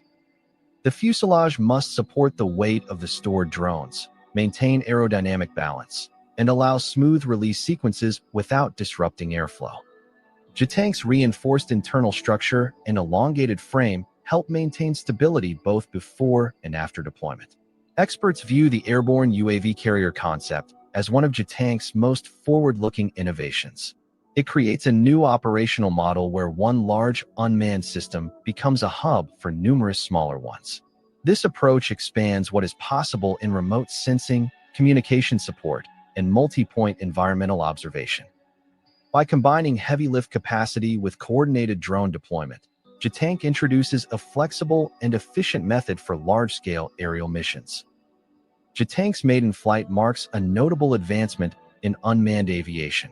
Its blend of heavy lift capability, long endurance, modular systems, and the ability to carry and release groups of smaller drones creates a versatile platform suitable for many civilian and scientific applications. From supplying remote regions to supporting environmental studies and temporary communication systems, Jitank demonstrates how flexible design can expand the role of unmanned aircraft even further across evolving industries.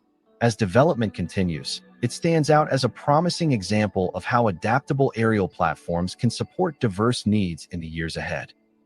If you enjoyed this video, don't forget to like, share, and subscribe for more updates on space exploration and scientific discoveries, and don't forget to leave a comment below. Also, you can visit our website, Space iNews.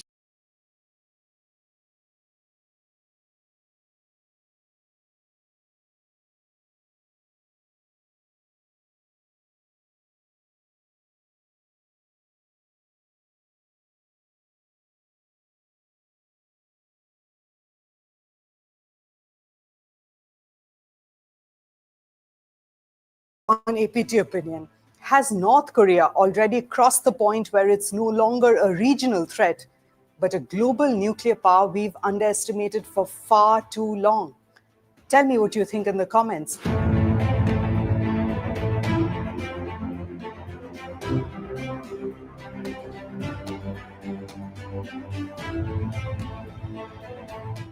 Because what we're about to walk through is not the North Korea most people imagine. Not the caricature of a starving, isolated country firing occasional test missiles into the sea. No, this is a North Korea that has spent the last decade quietly, methodically, doing something Western intelligence agencies said it simply could not sustain, turning itself into one of the most heavily armed nuclear states on Earth.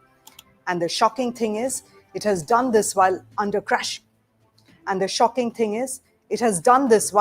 crushing sanctions, with an economy that struggles to meet basic needs and with almost no formal access to international finance or technology. Yet, its missile program, not just the nuclear warheads, but the launch systems, the propulsion, the targeting technology, has exploded in capability. The basic question becomes, how does a country this size pull this off? How does a state with limited industrial capacity sustain a weapons program on par with major global powers? The answer, if you look closely, is almost philosophical. North Korea has one single national obsession, one single organizing principle, one single strategic goal: to build a nuclear missile shield so terrifying, so survivable, so varied, that no opponent, neither South Korea nor Japan nor the United States, can realistically consider a first strike or even a regime change operation. That obsession has pushed Pyongyang into a nuclear category that now sits alongside India and Pakistan. And in some technologies, like maneuverable hypersonic glide vehicles and mobile solid fuel ICBMs, North Korea may have leaped ahead of them entirely. And this is where the story really gets unsettling for the rest of the world. Over the last 2 years, Pyongyang has begun rolling out a new generation of missiles, intercontinental medium-range and short-range systems that look nothing like the crude prototypes analysts expected. These aren't improvised, nor are they experimental. These are polished, mass-produced road mobile systems that resemble, and sometimes almost identically resemble, the systems fielded by far wealthier militaries. And what's more, some of them are already deployed. Let's start with the moment that truly signaled a new era. 11th October 2025. A massive parade in Pyongyang marking the 80th anniversary of the Workers' Party of Korea. The WPK has spent decades promising a future built on juche, self-reliance, and technological defiance.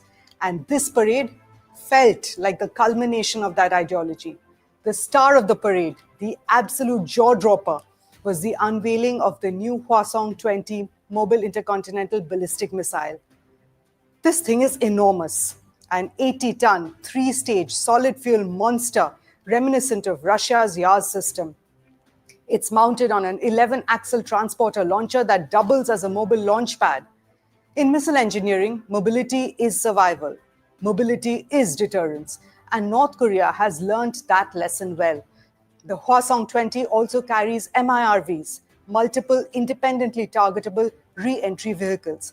This means one missile, one launch, one flight arc, but several nuclear warheads that separate mid-flight and strike different targets.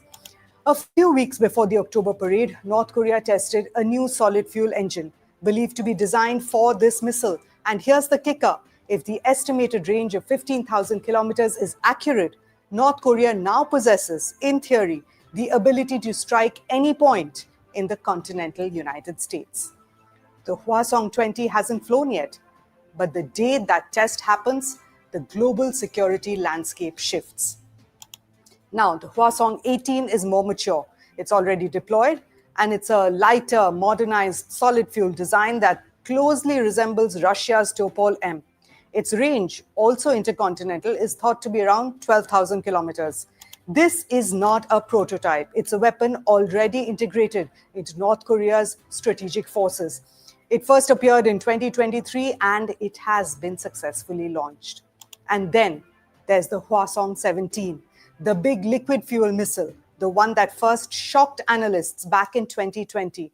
This missile, with a range also approaching 15,000 kilometers, is mounted on a heavy multi-axle vehicle that lifts it vertically and prepares it for launch.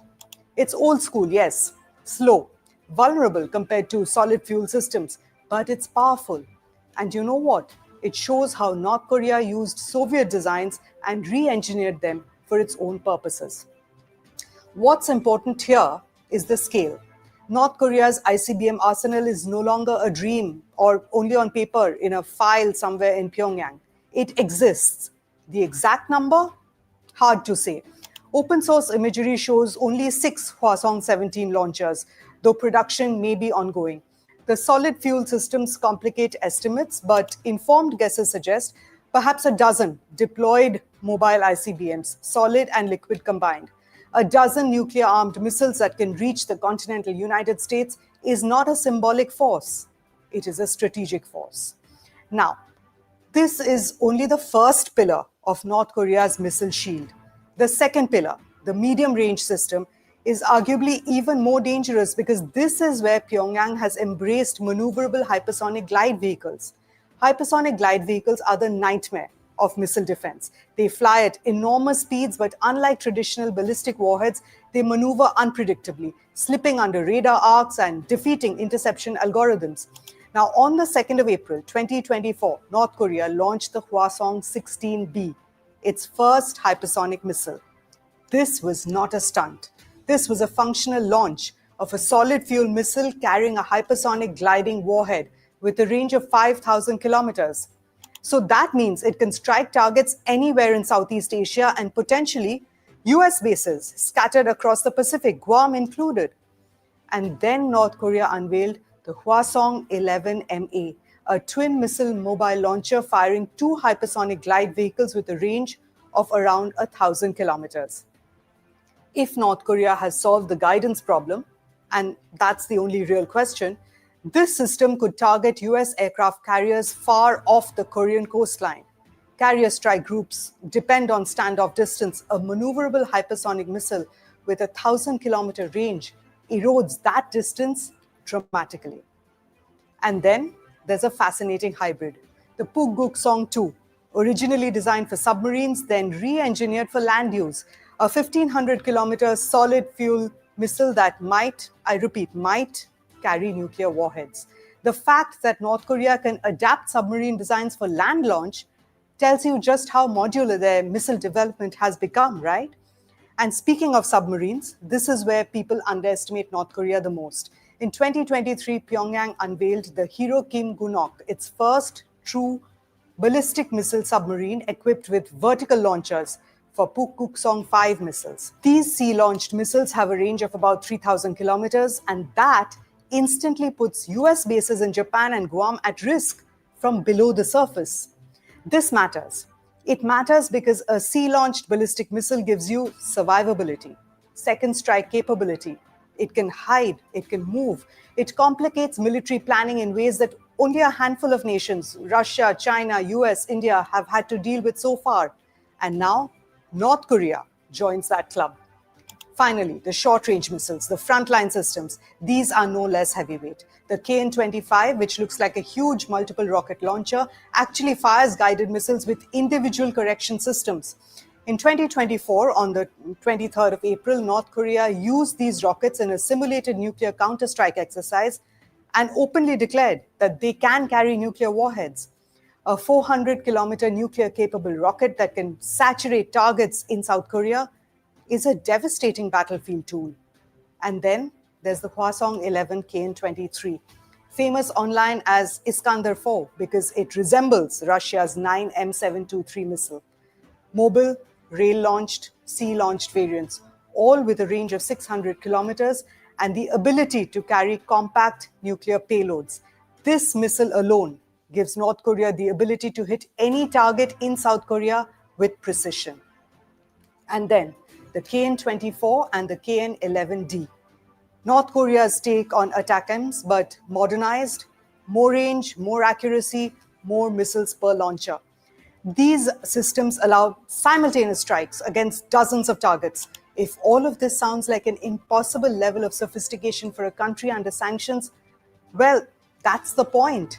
Even if North Korea had only 50% of all the missile capability I've just described, that would still be pretty big. And not all of it can be dismissed as propaganda, because think about it. If it was, would South Korea and Japan issue alerts every time North Korea rattled some rockets? The world expected North Korea to stagnate. Instead, it evolved. Yes, in only one direction, but it did evolve quietly, methodically, and obsessed with that one goal: building a missile force capable of ensuring the regime can never be attacked without catastrophic consequences.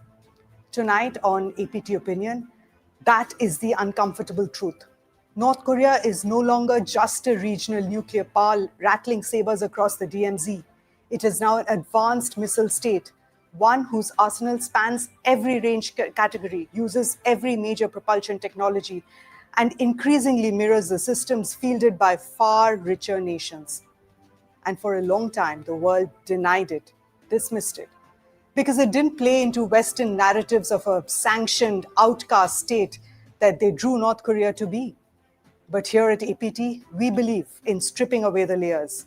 Subscribe to us. The world is only just beginning to grapple with a strong North Korea.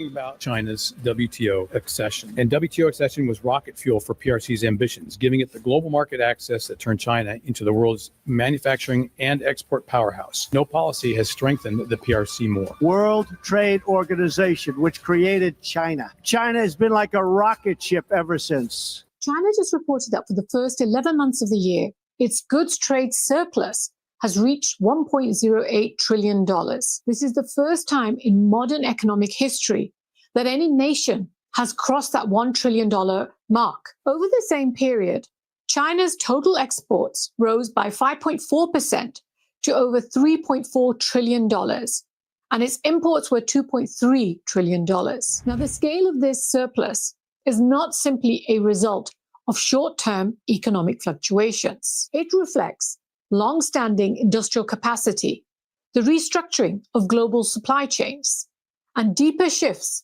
in where and how goods are produced. It's not new. For the past several years, year after year, China's trade surplus each year has been declared a first, a record high, and so on. After President Trump's tariffs on Chinese imports, the average tariff on Chinese goods entering the United States now stands at around 37%.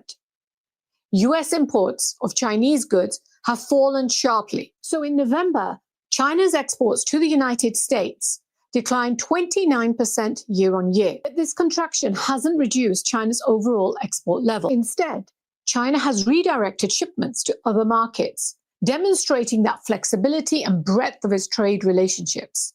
For example, in Africa alone, imports of Chinese goods reached $60 billion by September 2025, and this surpasses the total they had in 2024. China's role in global trade began in the 1980s and 1990s with low-cost manufacturing. So items such as wigs, footwear, toys, and holiday decorations. This was long before the official incorporation of the country into the World Trade Organization, which happened in 2001, and for which the Republican Party likes to blame Bill Clinton. And even Indian ministers have referred to it. But what everybody closed their eyes to was that this growth was fueled by unfair trade practices. This growth happened at the cost of fair play.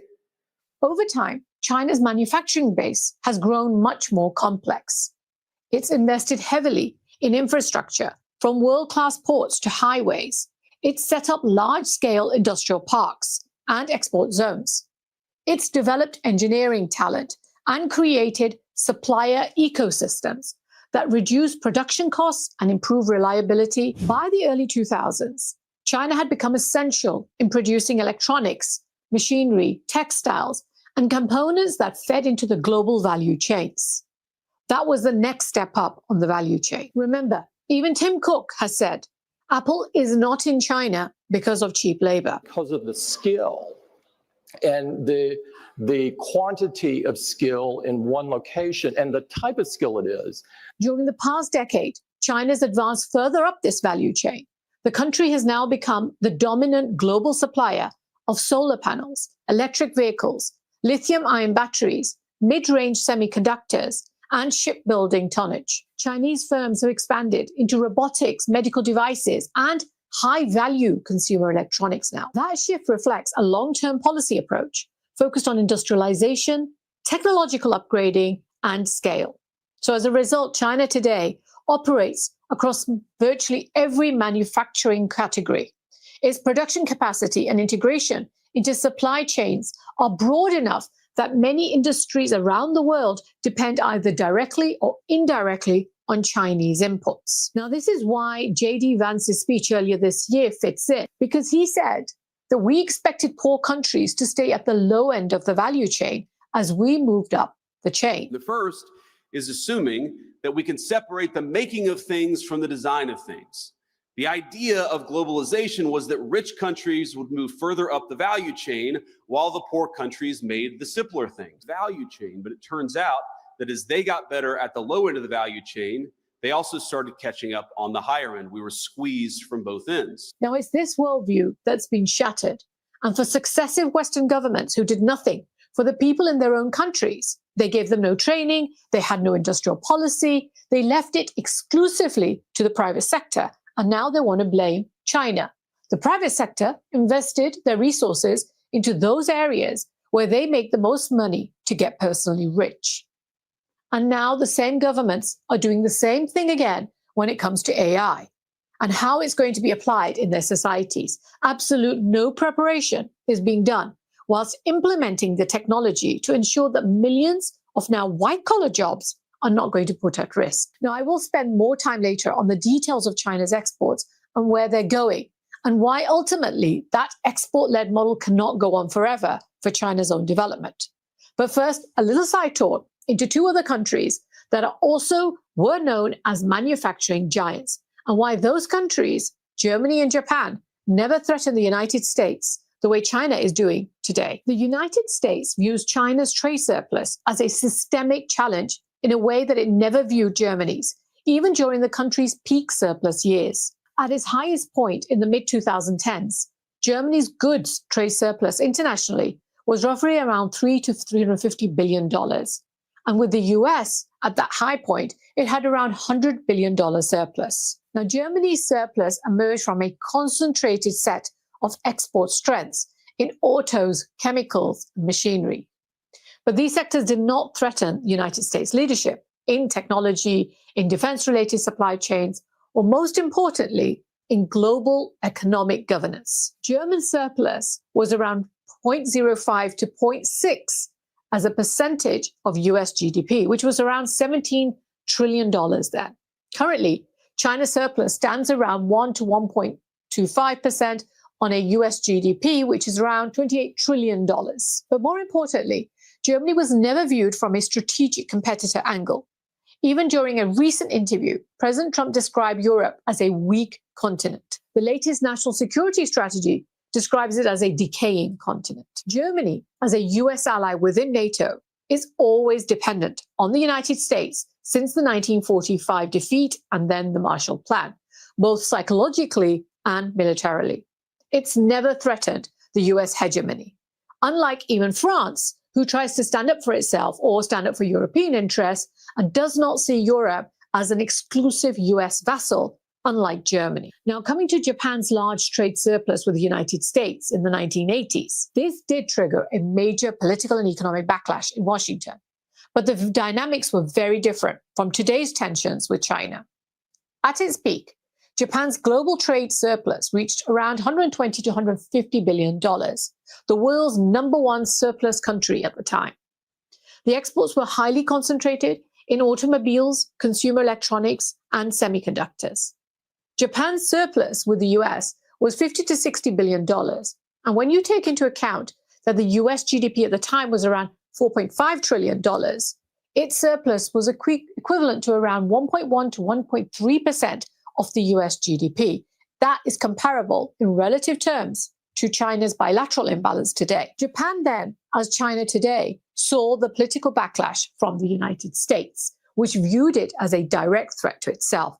Articles were published left, right, and center, warning of the Japanning of America or an economic Pearl Harbor, as Japanese businesses bought US companies and landmarks. Donald Trump even then was on the scene. In his classic style, in an interview with the Morton Downey Jr. show in 1989, Trump complained that Japan had systematically sucked the blood out of America. Sucked the blood out. Now, think of the same words, similar words that he's using for China now. China's raping the United States. Or these are the words he used during his campaign trail during the first time round. Now, US was afraid of losing its manufacturing base at that time to Japan, and it led to the use of aggressive tools such as voluntary export restraints on Japanese cars.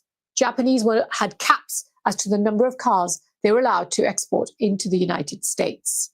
Section 301 investigations started happening, and ultimately the 1985 Plaza Accord, in which Japan was pressurized into accepting a major appreciation of the yen. So they made the Japanese currency much more expensive, especially against the dollar, which meant that the Japanese, when they exported, their goods were going to be very expensive. And therefore, you saw an exponential demand dropping for Japanese exports in the United States, but across the world. It destroyed the Japanese economy, which went through what is known as the lost decade. And many of those repercussions last till this day. The US was able to exert this pressure on Japan because it was economically dependent on the American market. Over 30% of its exports went to the US. It was also militarily dependent on the US and deeply integrated into US-led financial institutions. All three things that do not apply to China today. Japan didn't have the scale, the geopolitical autonomy, or the diversified global export markets to resist a coordinated US action against it. So as a result, Washington successively pushed Tokyo to revalue its currency and restructure its key industry. That leverage that the United States does not possess over China. China's surplus, by contrast, is linked to state-directed industrial policy. Its wide-ranging capacity across strategic sectors such as telecommunications, batteries, solar technology, and shipbuilding. And it has an export scale that shapes supply chains across multiple continents. China's dependence on the US had dropped since 2018 from around 20% to around 10 to 12% now. China's economic size is considerably larger. Japan accepted an increase in US semiconductor imports, which effectively reduced the competitiveness of Japan's own semiconductor industry. Look at what China is doing. The opposite.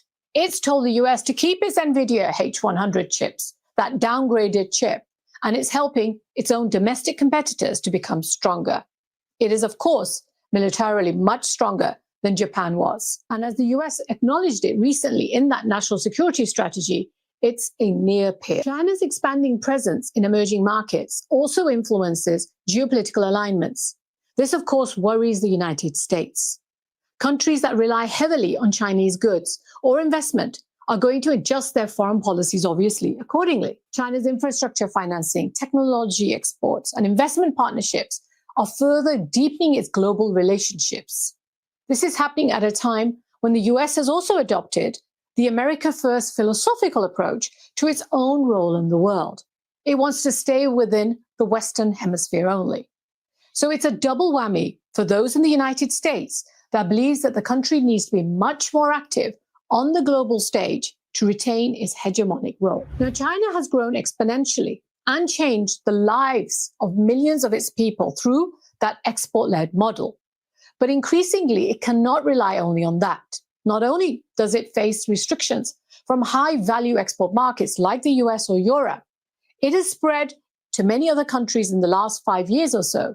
But these countries have far less high margins for its companies. It has spread to many other countries in the last 5 years or so. But these are much lower margin countries. This redirection is a defining feature of China's current trade landscape. Exports to Africa increased by 26% this year, to the Southeast Asia by 14%, to Latin America by more than 7%. In November, even as those exports to the United States fell, China's total exports grew by nearly 6%. And that also included a 15% increase to the European Union. Now, trade rerouting and transshipment is increasingly offsetting the impact of US tariffs. China's export footprint is broad enough that declines in one market can be compensated by growth elsewhere. And it's been helped by the depreciation of the yuan, which is down roughly 10% this year against the euro. So Europe saw more of these redirected exports, which has led European leaders to start taking note. During a state visit to China this month, French President Emmanuel Macron said that he spoke on this to Chinese leaders, that Europe considers China's trade surplus unsustainable because Europe has become increasingly dependent on Chinese imports, while its own exports to China are stagnating. Now, we know from that United States National Security Strategy paper that it's also outlined how the US needs to work with its allies to call out China for exporting to these countries and for them to take measures to reduce their imports from China. Macron told the French newspaper Les Echos that he warned Beijing that Europe would be forced to adopt tariff measures similar to those of the United States if China does not take steps to reduce this imbalance. Macron emphasized that Europe is caught between US protectionism and China's industrial dominance. And he described the situation as a matter of life or death for the European industry. The EU's good deficit with China has grown nearly 60% since 2019. Now, however, despite these comments, and we have to be realistic, countries do have tough discussions. The trip was generally seen as very positive.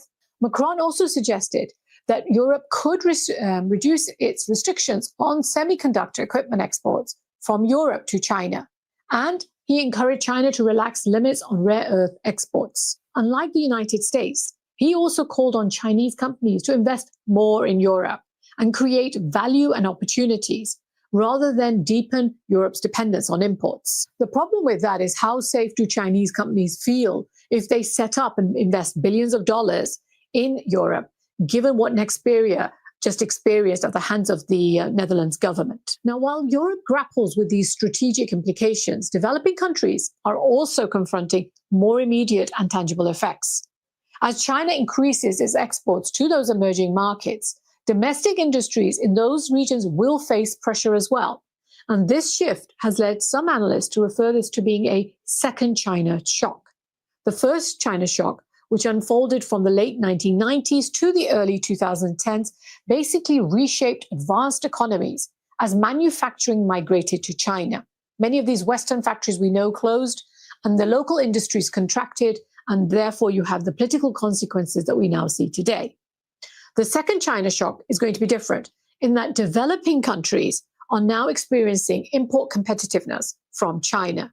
Indonesia, for example, is a clear example. Over the past 2 years, more than 300,000 workers in their garment and textile factories have lost their jobs due to the rising imports of inexpensive Chinese clothing and fabric. Now, to some extent, this is being offset as countries, especially in East Asia, are seeing Chinese companies relocating there due to the better economies of scale that favor them now. For example, the cheaper land and the cheaper labor. And of course, the past 5+ years, they're being used as transshipment routes into the American market as well. Vietnam has attracted new investment as companies diversify their parts of the supply chain away from China. Industries such as furniture, footwear, and electronics assembly have created employment opportunities in Vietnam. However, on the other hand, Malaysia's experience highlights the risks associated with these changes. When Chinese firms built large solar manufacturing facilities in Malaysia, they created thousands of jobs. But when the United States tariffs are now starting to target solar imports, which are being routed through Southeast Asia, these facilities have been shut down or scaled back, which has left many of those people out of jobs. Now, overall, these developments do carry social and political repercussions, implications in those countries. Many countries in Southeast Asia and Africa have these young populations. They have limited formal employment opportunities, and they have histories of socioeconomic or ethnic tensions. So Indonesia, for example, has seen a lot of youth-led protests who are expressing their frustration with job scarcity. Now, these tensions could intensify or create challenges for governments who are trying to manage their economic development as well as social cohesion. It will start a process of backlash against cheap imports coming in from outside in the long run. The scale of China's surplus also reflects the structural characteristics of its strong industrial system. The way China works is it builds huge capacity ahead of the demand, and it's a strategy that's helped it establish leadership in multiple sectors. So, for example, in electric vehicles, Chinese production capacity exceeds domestic demand, and this leads the manufacturers to expand aggressively into foreign markets. Same is true on lithium-ion batteries, where China controls a majority of the global production capacity. In solar technology, China dominates nearly every stage of the supply chain. These sectors demonstrate how China's industrial policies, combined with its economies of scale, have enabled Chinese exporters to compete globally at price points that very few other companies or countries can match. The world, for sure, has benefited from much cheaper products, which have been much more widely available than in previous generations. But there are consequences of this in those countries' own internal job markets in particular. Now, I'm going to show you a basic economics equation, which shows how GDP is made up. Now, all these factors, China's been growing on them.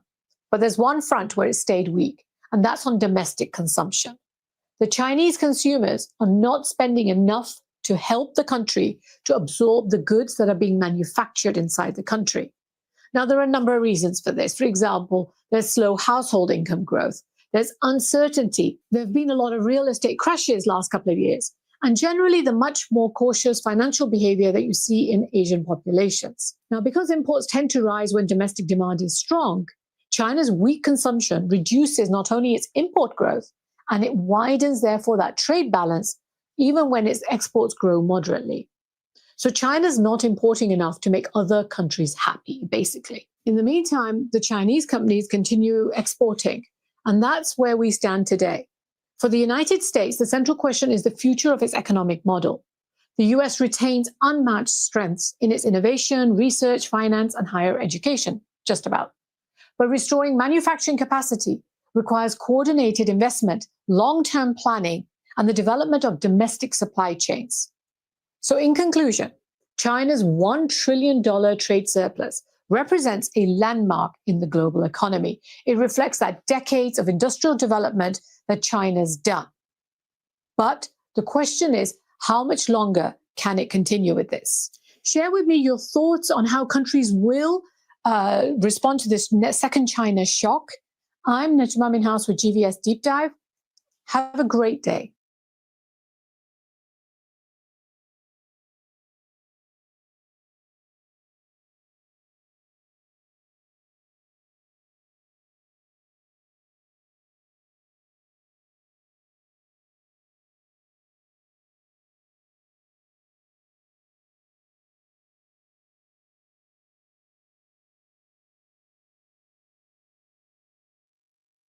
out tariffs on China have failed bigly. Trump told us that sanctions and tariffs were going to bring China to its knees, that if the U.S. just got tough enough, China's economy would crack. But according to Goldman Sachs, the exact opposite happened. Take a look at this. China's economy is forecast to grow faster than expected in 2026.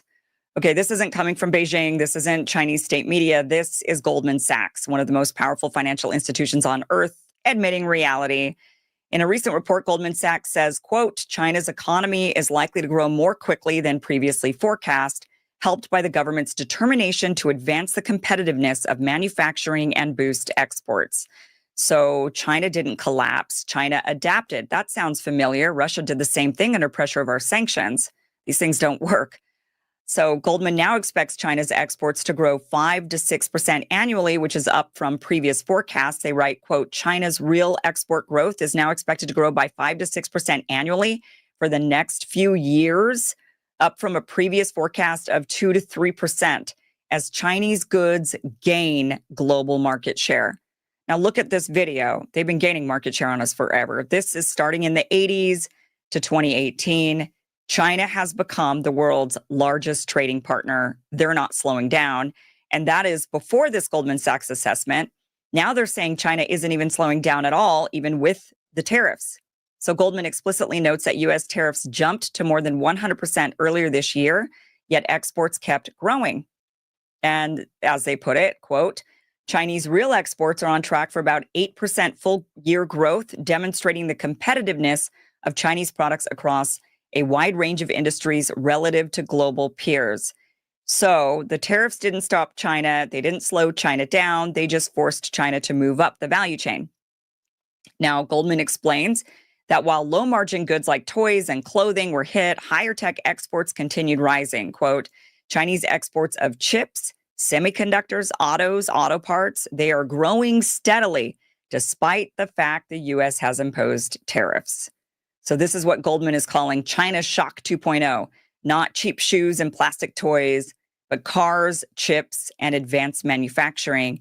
And then Goldman drops the most important line of the entire report, the part no one in Washington wants to talk about. They admit, quote, China's control over rare earths and other critical minerals has been an effective negotiating tool. An effective negotiating tool. So in plain English, China used control over critical materials to force the United States to back off. Goldman even says this leverage will likely limit the ability of other countries to impose significant trade barriers against China in the future. So that's the reality. Sanctions failed, tariffs failed, and China walked away stronger because none of that works when the country you're going after controls the materials you depend on. So when Goldman Sachs says China's control over rare earths and critical minerals was an effective negotiating tool, what they're really saying is this: if you don't control your supply chain, you don't have leverage. And one of the most glaring examples of that vulnerability is graphite. Graphite isn't a buzzword. It isn't political. It's not about ideology. It is a basic industrial material. Graphite is essential for batteries, energy storage, electronics, grid infrastructure, and advanced manufacturing. You know, the stuff that powers modern life. And here's the part almost no one talks about. The United States is 100% import dependent on natural graphite. 100%. We don't have a domestic supply. We don't have redundancy. And for years, we didn't think we needed one. China, on the other hand, didn't just mine graphite. It built out the processing, purification, and downstream capabilities. So even when graphite is mined elsewhere, it often still gets sent to China to be refined. That's the choke point. And that's why when push came to shove, tariffs quietly softened.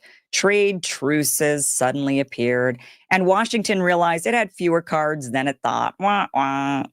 Now, this isn't about China being evil. It's about China being strategic and looking out for itself and its interests while we're off, waging wars. And it's about the West waking up very late to the reality that you can't outsource the backbone of your economy and expect sanctions and tariffs to save you later. Which brings me to something important and actually encouraging, because while the U.S. is still dangerously exposed, Canada has quietly become ground zero for rebuilding a North American supply chain for critical materials. And one company in particular stands out as a case study in how that shift is starting to happen. And that company is the sponsor for this segment, Focus Graphite, a company you may want to keep on your investment radar. Focus Graphite is a Canadian advanced materials company developing high-grade natural graphite projects in Quebec, primarily Lac Knife and Lac Tatapisca. The company's goal is simple but important: to become the North American supplier of ultra-high purity natural graphite for batteries, energy storage, electronics, and advanced materials. So let's break down why Focus Graphite stands out without hype. First, Lac Knife is the highest grade natural graphite project in North America with a completed feasibility study. That matters because most companies in this space never even make it that far. This isn't speculative exploration idea. It's a defined project with economics already studied. Second, Focus isn't just digging rock out of the ground. They've developed a proprietary electrothermal fluidized bed purification technology, a chemical-free process designed to replace traditional acid-based purification methods. Now, why does that matter? Because traditional graphite purification relies on extremely harsh acids. It's messy, energy-intensive, and environmentally problematic. Focus's process is designed to be chemical-free, low-emission, scalable, and aligned with modern ESG and permitting standards. Now, that's important if you actually want to build a mine in North America instead of just talking about one. Third, and this is big news, on December 11th, Focus Graphite announced that it successfully achieved 5N plus purity, 99.9996% from its Lac Knife material using a fast chemical-free purification process. That's not incremental, that's elite tier purity. It confirms that Lac Knife graphite can reach nuclear grade quality and compete not just with other natural graphite, but with synthetic graphite, which is typically more expensive and energy intensive. At the same time, independent testing showed record graphene yields, opening up applications in advanced electronics, coatings, and next generation materials.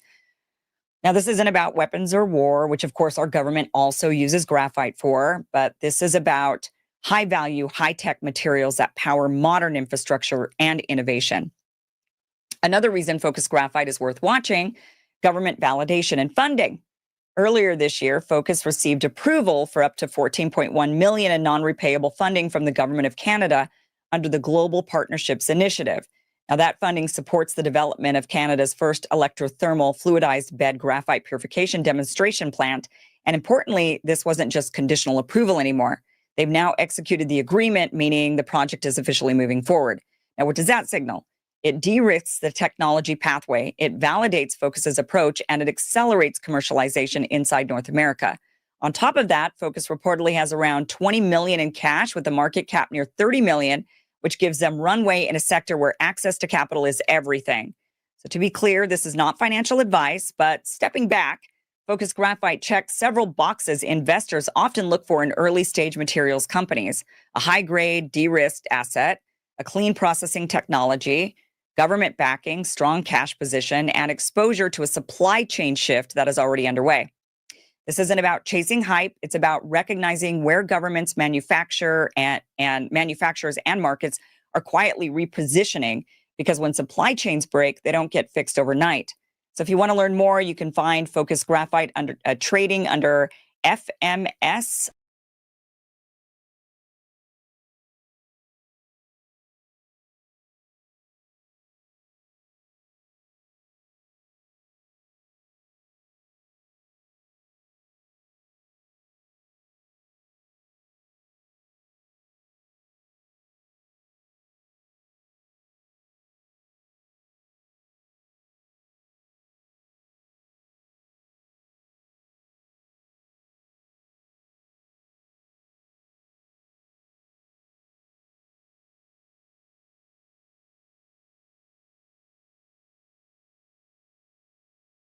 Is about, Kurt, Australia called for the recognition of a Palestinian state. So he's like, Well, "Oh, we're gonna get you screwed. We're gonna screw you. We're gonna get you all we're gonna paint you guys as anti-Semites in Australia." And this is what. So when you recognize a Palestinian state, people they slaughter Jews in Australia. Why would they slaughter Jews in Australia? Well, That doesn't Kabod make provides it. them. Why would Muslims want to kill Jews in Australia if Australia was siding with the Muslims? That doesn't make any sense. So there was a false flag attack in Australia, and we're pretty sure it was engineered by the Mossad. And let's remember that they're calling it an act of pure evil, but let's remind people what an act of pure evil really is. This is an act of pure evil. That's what false flags are evil. What Israel's doing in Gaza is called a genocide, and that's pure evil. So they're doing what was done to them in World War II. They're now doing to someone else so they could steal their land, and they're doing So the funny thing about this attack in Australia, so they say there was some Muslims who attacked Jewish people on a beach at the first day of Hanukkah. Is that what it is? And they're having a celebration, and they just started shooting them, right? So has all the hallmarks of a false flag. By the way, it's like a block away from a police department, yet it took 20 minutes for the police to respond. Jimmy, Australia gave up all their guns after the first mass shooting they had. That's right. They gave up all their guns. So how did some Muslims sneak guns in? Right. And if a Muslim wanted to go shoot Jewish people, why would they go to Australia to do it? Why wouldn't they go to Israel to do it? It doesn't make I thought they'd go to the sound of the guns. That's right. Remember? They go to the sound of the guns. Here's the weird thing. Candace Owens, did you know this, Kurt? Candace Owens says this. She tweeted this out. She says they have been signaling that a 9/11 style attack is coming the second week of December. Save this tweet. It will age well. That was November 27th of this year. She said that the second week. Oh, well, lo and behold, here we are. And I like this, the Zionist cycle, fake a major attack. Okay, so we got it. So that's anti-Semitism, Jimmy. I've been talking to some people, and they've set me right. Just to let you know what happened before we show you the truth, the 2025 Bondi Beach in Australia, it occurred on December 14th at Archer Park near Bondi Beach in Sydney, Australia. The terrorist attack targeted a Hanukkah celebration, Hanukkah by the Sea, organized by Shabbat of Bondi. Shabbat Shalom, attended by around 1,000 people on the first day of Hanukkah. Details of the attack: 2 gunmen opened fire from a footbridge overlooking the event using long-barreled firearms, including at least 1 bolt-action rifle, and firing around 50 shots. Authorities declared it a terrorist incident motivated by anti-Semitism. Just like that. No investigation, no nothing. We know what it is. Described by Prime Minister Anthony Albanese as an act of pure evil. Well, I already showed you what an act of pure evil is. When you said Chabad, I already knew what it was, because that's an international spy ring posing as some sort of religious movement. Yes. Oh, is that? Okay. Yes. That's Menachem Schneerson, the one that the Gentiles have. He sounds like a Nazi, the way he talks about non-Jew. But anyway, they're very cagey about if they're Zionists or not, because it's just about all Jews coming together. But at the end of the day, it's about supporting Israel. They're an international, just like ADL is a fake group. They're all fake groups. Yeah. So here we go. There were 15 casualties, including a 10-year-old girl, an 87-year-old Holocaust survivor, and Rabbi Eli Schlanger, who was a London-born Shabbat emissary and event organizer. Other victims, such as Reuven Morrison and Alex Kletman, and at least 1 Israeli citizen and 1 French citizen. Dozens were injured. So there you go. Who are the perpetrators? Well, they say the attacker was a father and son duo. Saeed Akram, 50-year-old father, a licensed gun owner who was shot and killed by police at the scene. Naveed Akram, a 24-year-old, critically injured and hospitalized and is under guard. He was previously known to security agencies. He was investigated in 2019 for potential extremist links, including connections to Islamic State figures. The pair reportedly pledged allegiance to the Islamic State, and the weapons were legally obtained. Legally. That sounds like the authorities' fault, doesn't it? Sounds like it. He's been there and they've known about him. Yeah. And he got weapons legally. So they're saying it's ISIS, although let's keep in mind, ISIS is working with Israel in Syria. Whenever an ISIS fighter would get hurt or injured or wounded in Syria, they would get treated in Israel. They would go to Israel. Israel would fix them up. So Israel and ISIS are working together. So if these guys are ISIS, this is Israel. Wow. And they don't even want a Palestinian kid getting medical help in Florida, and they would help ISIS on the right. battlefield. So the guy who stopped him was a Muslim.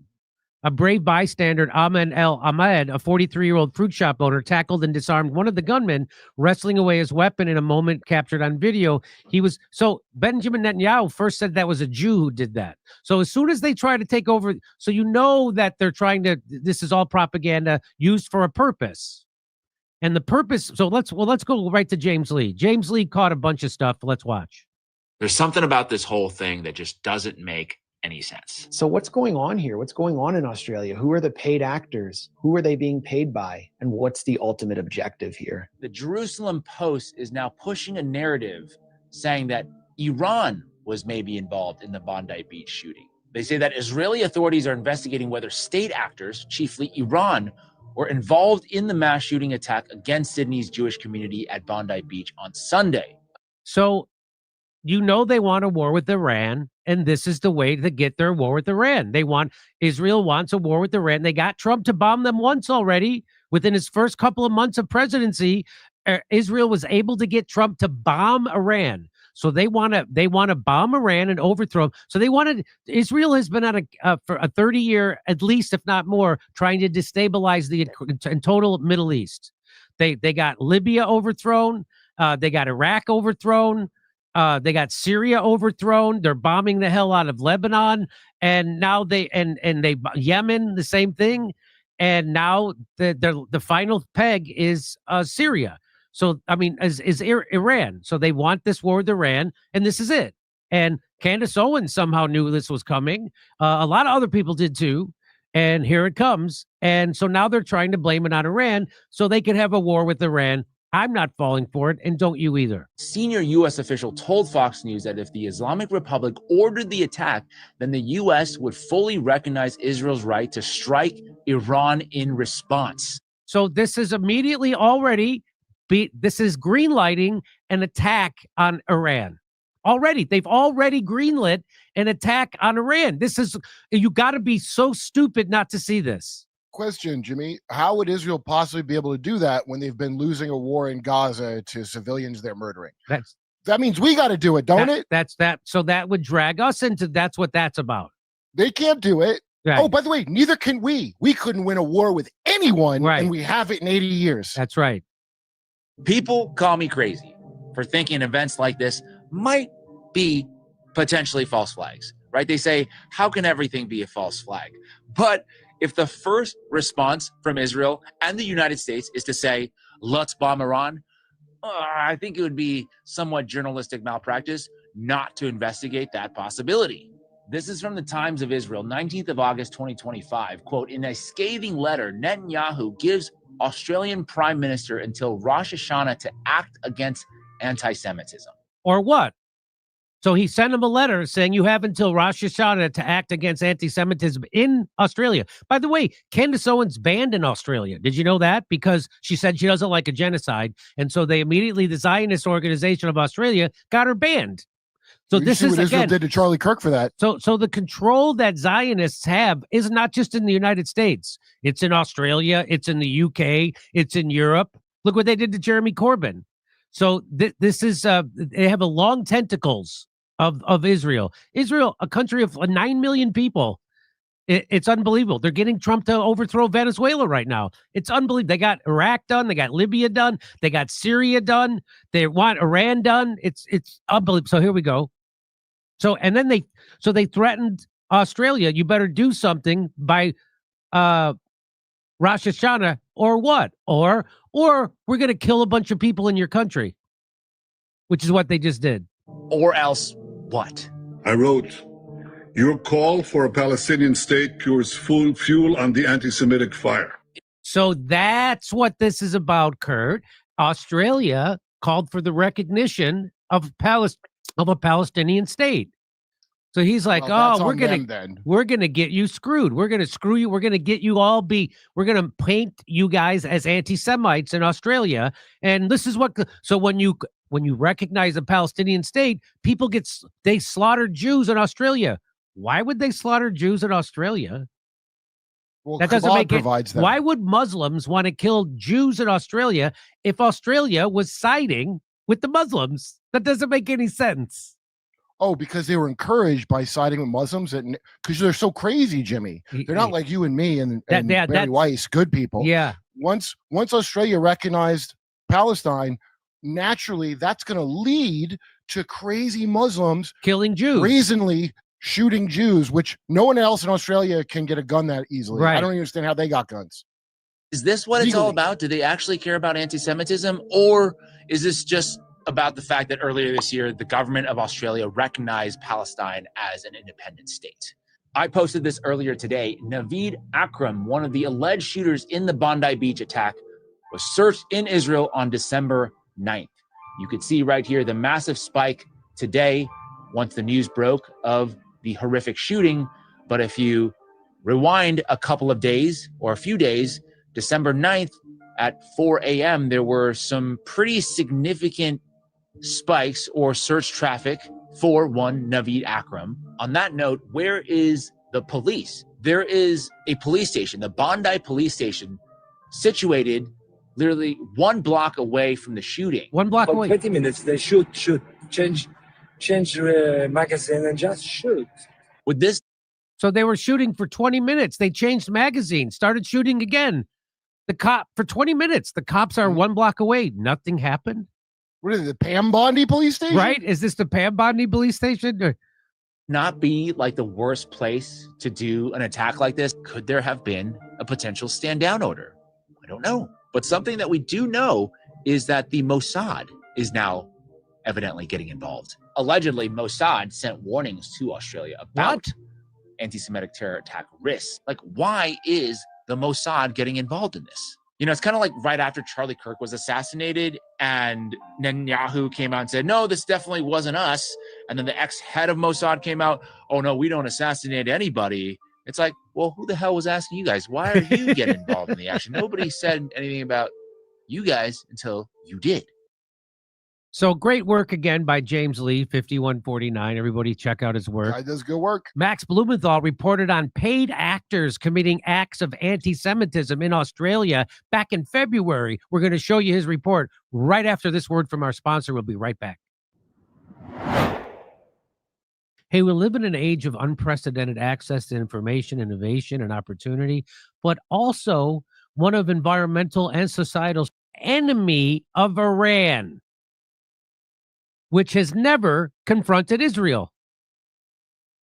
So, but there's a much deeper story here. And here's the story. So this is last February. Max Blumenthal explained how Australia was hit with the suspicious wave of anti-Jewish incidents carried out by paid actors, and how Israel. So let's listen to it. Here, this is from last February. Max Blumenthal nailed it back then. We talked earlier about the Israeli concoction of anti-Semitism. How anti-Semitism often is either faked or exploited in order to advance Israeli objectives and to justify Israel's existence as a supposed sanctuary for the Jewish people. There's a fascinating investigation taking place in Australia, and I think it will soon turn into some kind of cover-up. I tweeted about this a few days ago. Australian police are investigating whether, quote, overseas actors or individuals are paying local criminals to carry out anti-Semitic crimes in the country. Prime Minister Anthony Albanese says anti-Semitic attacks are being, this is his words, perpetrated by people who don't have a particular issue, aren't motivated by an ideology, but are paid actors. He added, quote, it's unclear who or where the payments are coming from. The shadow Home Office minister from the opposition party wonders if, quote, a foreign government is engaging in state-sponsored terror. Here's the BBC. Anti-Semitic crimes may be funded overseas, say Australian police. It's been reported, back page, but reported in British media and Australian media. And in Australia, the fingers were initially pointed at Iran and Russia, of course. And then once there was no evidence that Iran or Russia were behind this, they stopped pointing fingers, because who would do something like this? Which country would, I don't know, fake anti-Semitism? Well, it reminded me of something that happened at the dawn of the first Trump administration. There were thousands of phone calls and bomb threats to Jewish American institutions like community centers, synagogues. And it turned out, after this whole freak out where the Senate was putting pressure on Trump to condemn this and claiming that because of Trump, there's a rise in anti-Semitism and Jews are in peril because of Trump. You know, this is the New York Times. Threats and vandalism leave American Jews on edge in the Trump era. It turned out that it was an Israeli teen who is a U.S. dual citizen in Israel who was making those bomb threats. Very strange. And Israel tried to actually suppress the identity of that teen An Israeli-American teenager was found guilty in Israel on Thursday of making about 2,000 hoax bomb threats against Jewish and other institutions in the U.S. during Donald Trump's rise to the U.S. presidency. The incident stoked allegations by some American critics at the time that the Republican contender was encouraging anti-Semitism and other forms of racism. So yeah, it definitely served that purpose. It was just a generalized anti-Semitic freak out over anti-Semitism. It turned out an Israeli was responsible for much of it. Also turns out that Israeli teen, whose name was Michael Kadar, was also using robocalls to target Australian institutions, 590 plus bomb threats in Australia.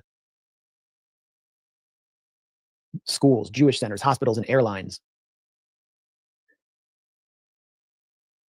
See, this is a great section from the Guardian report on Michael Kadar. The teen, identified in U.S. court documents as Michael Kadar, despite a suppression order against revealing his identity in Israel. Why wouldn't we want to know his identity?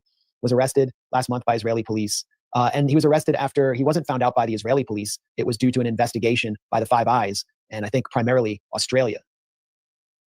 A spokeswoman for Victoria Police said Israeli police who made the arrest acknowledged that they could not have done it without us. So it was the Victoria Police e-crime squad, not Israel, that caught this teen. So what's going on here? What's going on in Australia? Who are the paid actors? Who are they being paid by? And why would this, what's the ultimate objective here?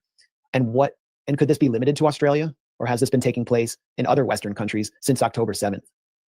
My guess is that the paid actors are being paid by Israel to concoct anti-Semitism, because anti-Semitism is the fuel of Zionism and the state of Israel. Without anti-Semitism, it doesn't exist. So it has to go concocted. So it's paying people to go commit these acts of anti-Semitism so they can point to these acts of anti-Semitism so they could shut down debate online, and so they can control the narrative so people only get the pro-Zionist point of view, just like they've done to TikTok and now a sixth of the entire media in the United States. They've done that here. So that's what this is about, and he's onto it.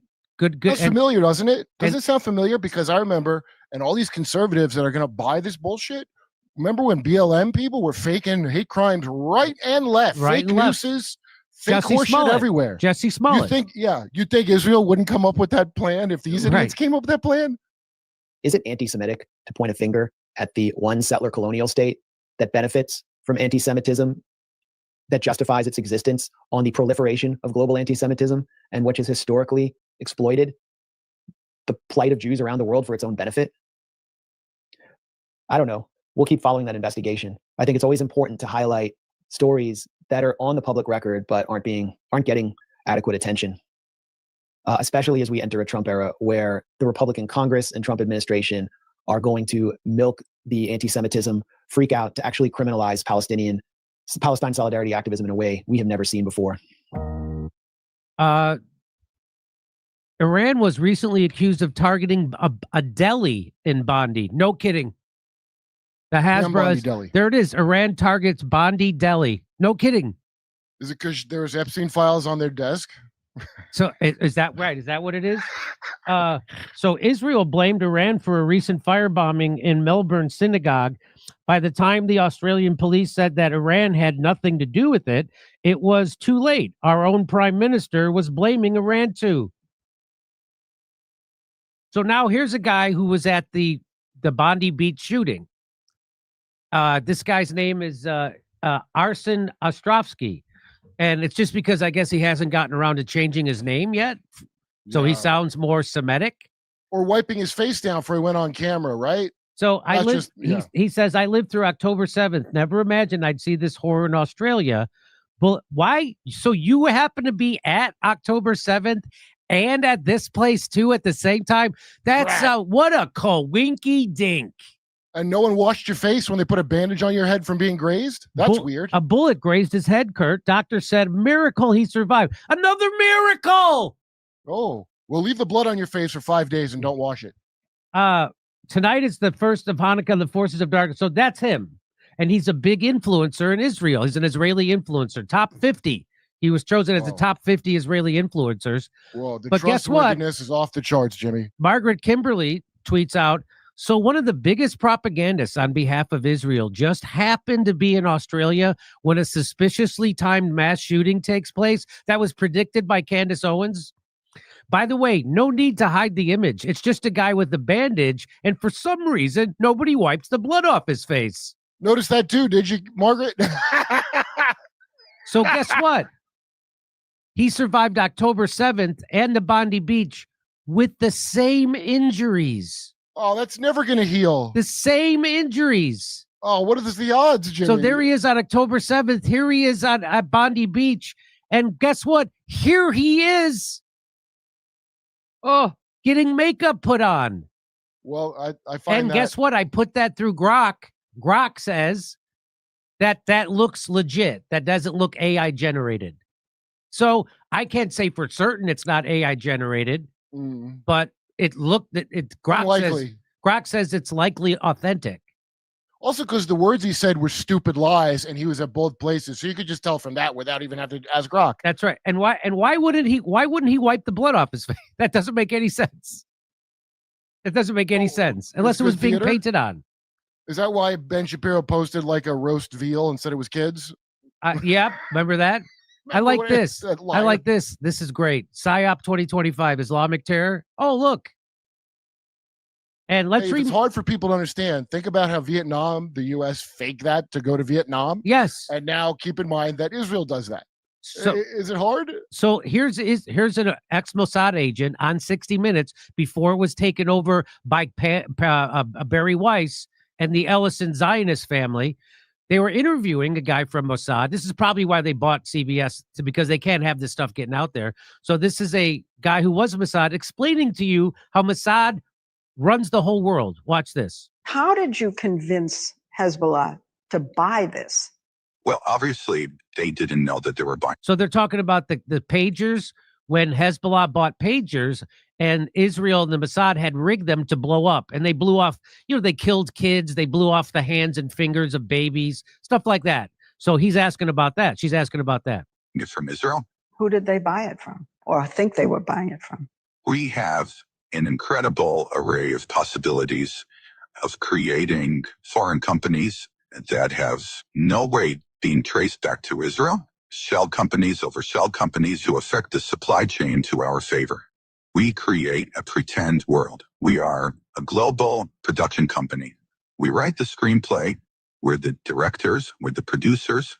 We're the main actors. The world is our stage. He's bragging, by the way. Leslie Stoll isn't exposing this. Right. They're bragging about it. You're supposed to be like Michael Rappaport, that genius going, ha, ha, ha, ha, yes. and not disturbed by what this guy just said that should disturb the shit out of you. So we create the theater, and you believe it to be real, and it's all created by us. Well, can't blame him for not respecting us, can I? So there you go. And here's just one more. In September, Wyatt Reed reported that Israel established the narrative that Iran was behind attacks on Jewish institutions in Australia. The still unproven claim prompted Canberra to sever ties with Iran, but clearly did little to promote security. So this is the game that they're playing. They want war with Iran, and this is just another way to get it. And if you believe otherwise, there's lots of other shows for you to watch out there, I guess. I guess you could go watch somebody's show on the Daily Wire.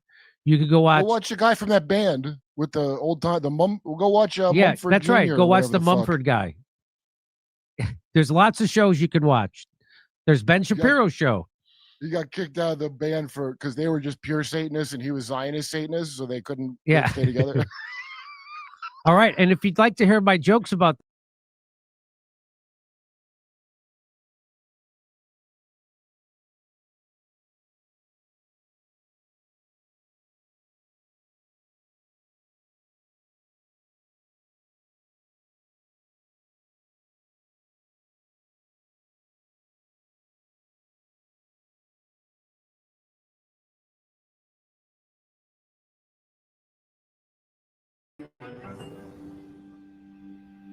Is it anti-Semitic to point a finger at the one settler colonial state that benefits from anti-Semitism, that justifies its existence on the proliferation of global anti-Semitism? Something I've always been told is that the best predictor of future behavior is past behavior.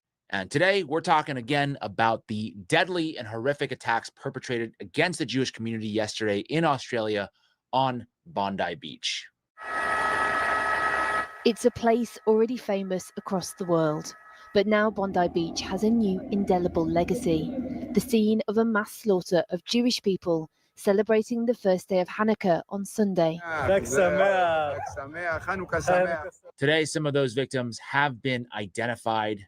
We have Rabbi Eli Schlanger, a young 10-year-old named Matilda lost her life, along with Marika Pogany, Peter Meager, Dan Elkayam, Alexander Kleiteman, Tibor Weitzen, Reuven Morstein, Rabbi Yaakov Levitan, along with many others who have been injured. I wanted to start off by reading these names because I believe these kinds of tragedies should be humanized, especially because we're about to talk about it from a political context. But these are, in fact, real people who died. For what cause, we're going to get into in a second. But we must never, ever lose sight of our humanity. And I, once again, will be very clear on my position, which is that I condemn anti-Semitism, especially any justification of violence based on race. I believe no civilian should be ever targeted because of their race, creed, ethnicity, nationality, any immutable trait, which is more than, I think, what some other people out there are willing to say. So what really happened yesterday? Was it just an act of two hateful loonies, or could something much darker be going on? We talked earlier about the Israeli concoction of anti-Semitism, how anti-Semitism often is either faked or exploited in order to advance Israeli objectives and to justify Israel's existence as a supposed sanctuary for the Jewish people. There's a fascinating investigation taking place in Australia, and I think it will soon turn into some kind of cover-up. That was legendary journalist Max Blumenthal, and he points us to an ongoing investigation that anti-Semitic crimes in Australia might be funded by overseas actors. He says that the Australian police are investigating whether, quote, overseas actors or individuals are paying local criminals to carry out anti-Semitic crimes in the country. Prime Minister Albanese says that anti-Semitic attacks are, quote, being perpetrated by people who don't have a particular issue, aren't motivated by ideology, but are paid actors. He added that it's unclear who or where the payments are coming from. Australia's Shadow Home Office Minister wonders if a, quote, foreign government is engaging in state-sponsored terror. Would it be anti-Semitic to investigate a certain settler colonial country whose existence is justified by the global proliferation of anti-Semitism? That is a dangerous question to be asking, my friend. That's, I would say, the kind of question that can get you taken off the internet for asking, which makes it all the more important to ask it. We do know that Israel and its Zionist media apparatchik has been pretty quick to point the finger at Iran for yesterday's attack. We're looking at an attack that was done by two men. That we already saw. There's a probability that there were additional ones, meaning, first off, it's not a lone wolf attack. This is something where they came together. They came with weapons. They probably came in a car. With the possibility of a car, you could have additional weaponry out there. You could have explosives. This could have been, let's first attack the Festival of Light, the Hanukkah festival, the Jews on the beach, and then in addition, add in additional types of weaponry, as I say, explosives of different type. So when we're talking about a heightened level, I'm assuming that right now the New South Wales police that the Australian Prime Minister just mentioned are looking at these different men, who they were connected to, where they were. Are there additional explosives? Oh, isn't that interesting? An IDF intelligence officer going on to Fox News to claim that it is not a lone wolf attack, what happened in Australia yesterday. It was, in fact, potentially a terror cell. The Times of Israel is reporting that Israel's Mossad notified Australian intelligence about a month ago that Iranian-backed terrorists in the country were planning to carry out attacks on Jewish targets. That, my friends, is probably as close to a trust me bro source as you can get, which is, oh, the Mossad told us, so it must be true. Now, earlier this year, CBS News, before it was taken over by the Ellisons and Barry Weiss, reported that the Australian police were saying that these string of seemingly anti-Semitic terrorist incidents were really a, quote, con job to sow chaos. They say that authorities in January made the unusual claim that none of the 12 they had arrested in relation to the spate of crimes in Australia's largest cities, Sydney and Melbourne, were driven by anti-Semitic ideology and were instead criminals for hire. And who could perhaps be hiring these guys? Well, remember I started the show with that line, the best predictor of future behavior is past behavior. So let's take a look at some reporting from the past. This is an article from The Guardian from 2017, and they reported that an Israeli teenager was charged with making more than 2,000 hoax bomb threats to schools, Jewish centers, hospitals, and airlines in 5 different countries, alleged to have been behind 591 bomb threats against schools in Australia, Victoria police have confirmed. The 18-year-old is alleged to have robocalled schools in Victoria, Queensland, New South Wales, and the Australian Capital Territory in January of 2016. This is real, undisputed reporting that Israelis are maybe potentially pulling a little bit of a Jussie Smollett, if I may. The BBC also reported earlier this year that Australia's federal police have said that they are investigating whether overseas actors or individuals are paying local criminals to carry out anti-Semitic crimes in the country. And they say that there has been a spate of such incidents in recent months, the latest of which saw a childcare center in Sydney set alight and sprayed with anti-Jewish graffiti. Luckily, no one was injured in that particular incident. I think it's pretty interesting that now that the rubber has met the road, so to speak, after the horrific attacks at Bondi Beach, that nobody in the mainstream is talking about these articles, these reports anymore, because I honestly think that they're scared.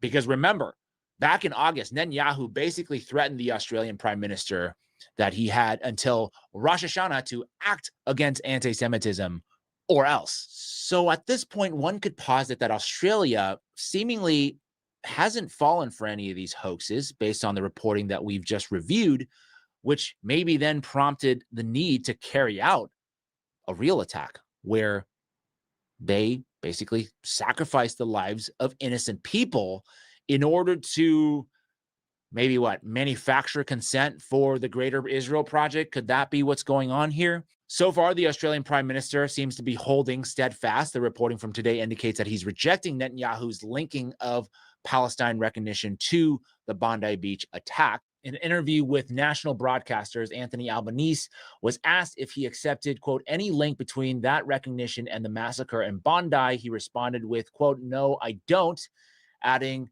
overwhelmingly, most of the world recognizes a two-state solution as being the way forward in the Middle East.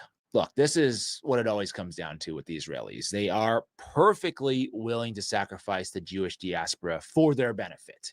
They don't really care, from what I can observe, about your safety. They just care about control. And they will exert this control through various channels of pressure, influence, bribery, even violence sometimes. Is it anti-Semitic to point a finger at the one settler colonial state that benefits from anti-Semitism, that justifies its existence on the proliferation of global anti-Semitism, and which has historically exploited the plight of Jews around the world for its own benefit?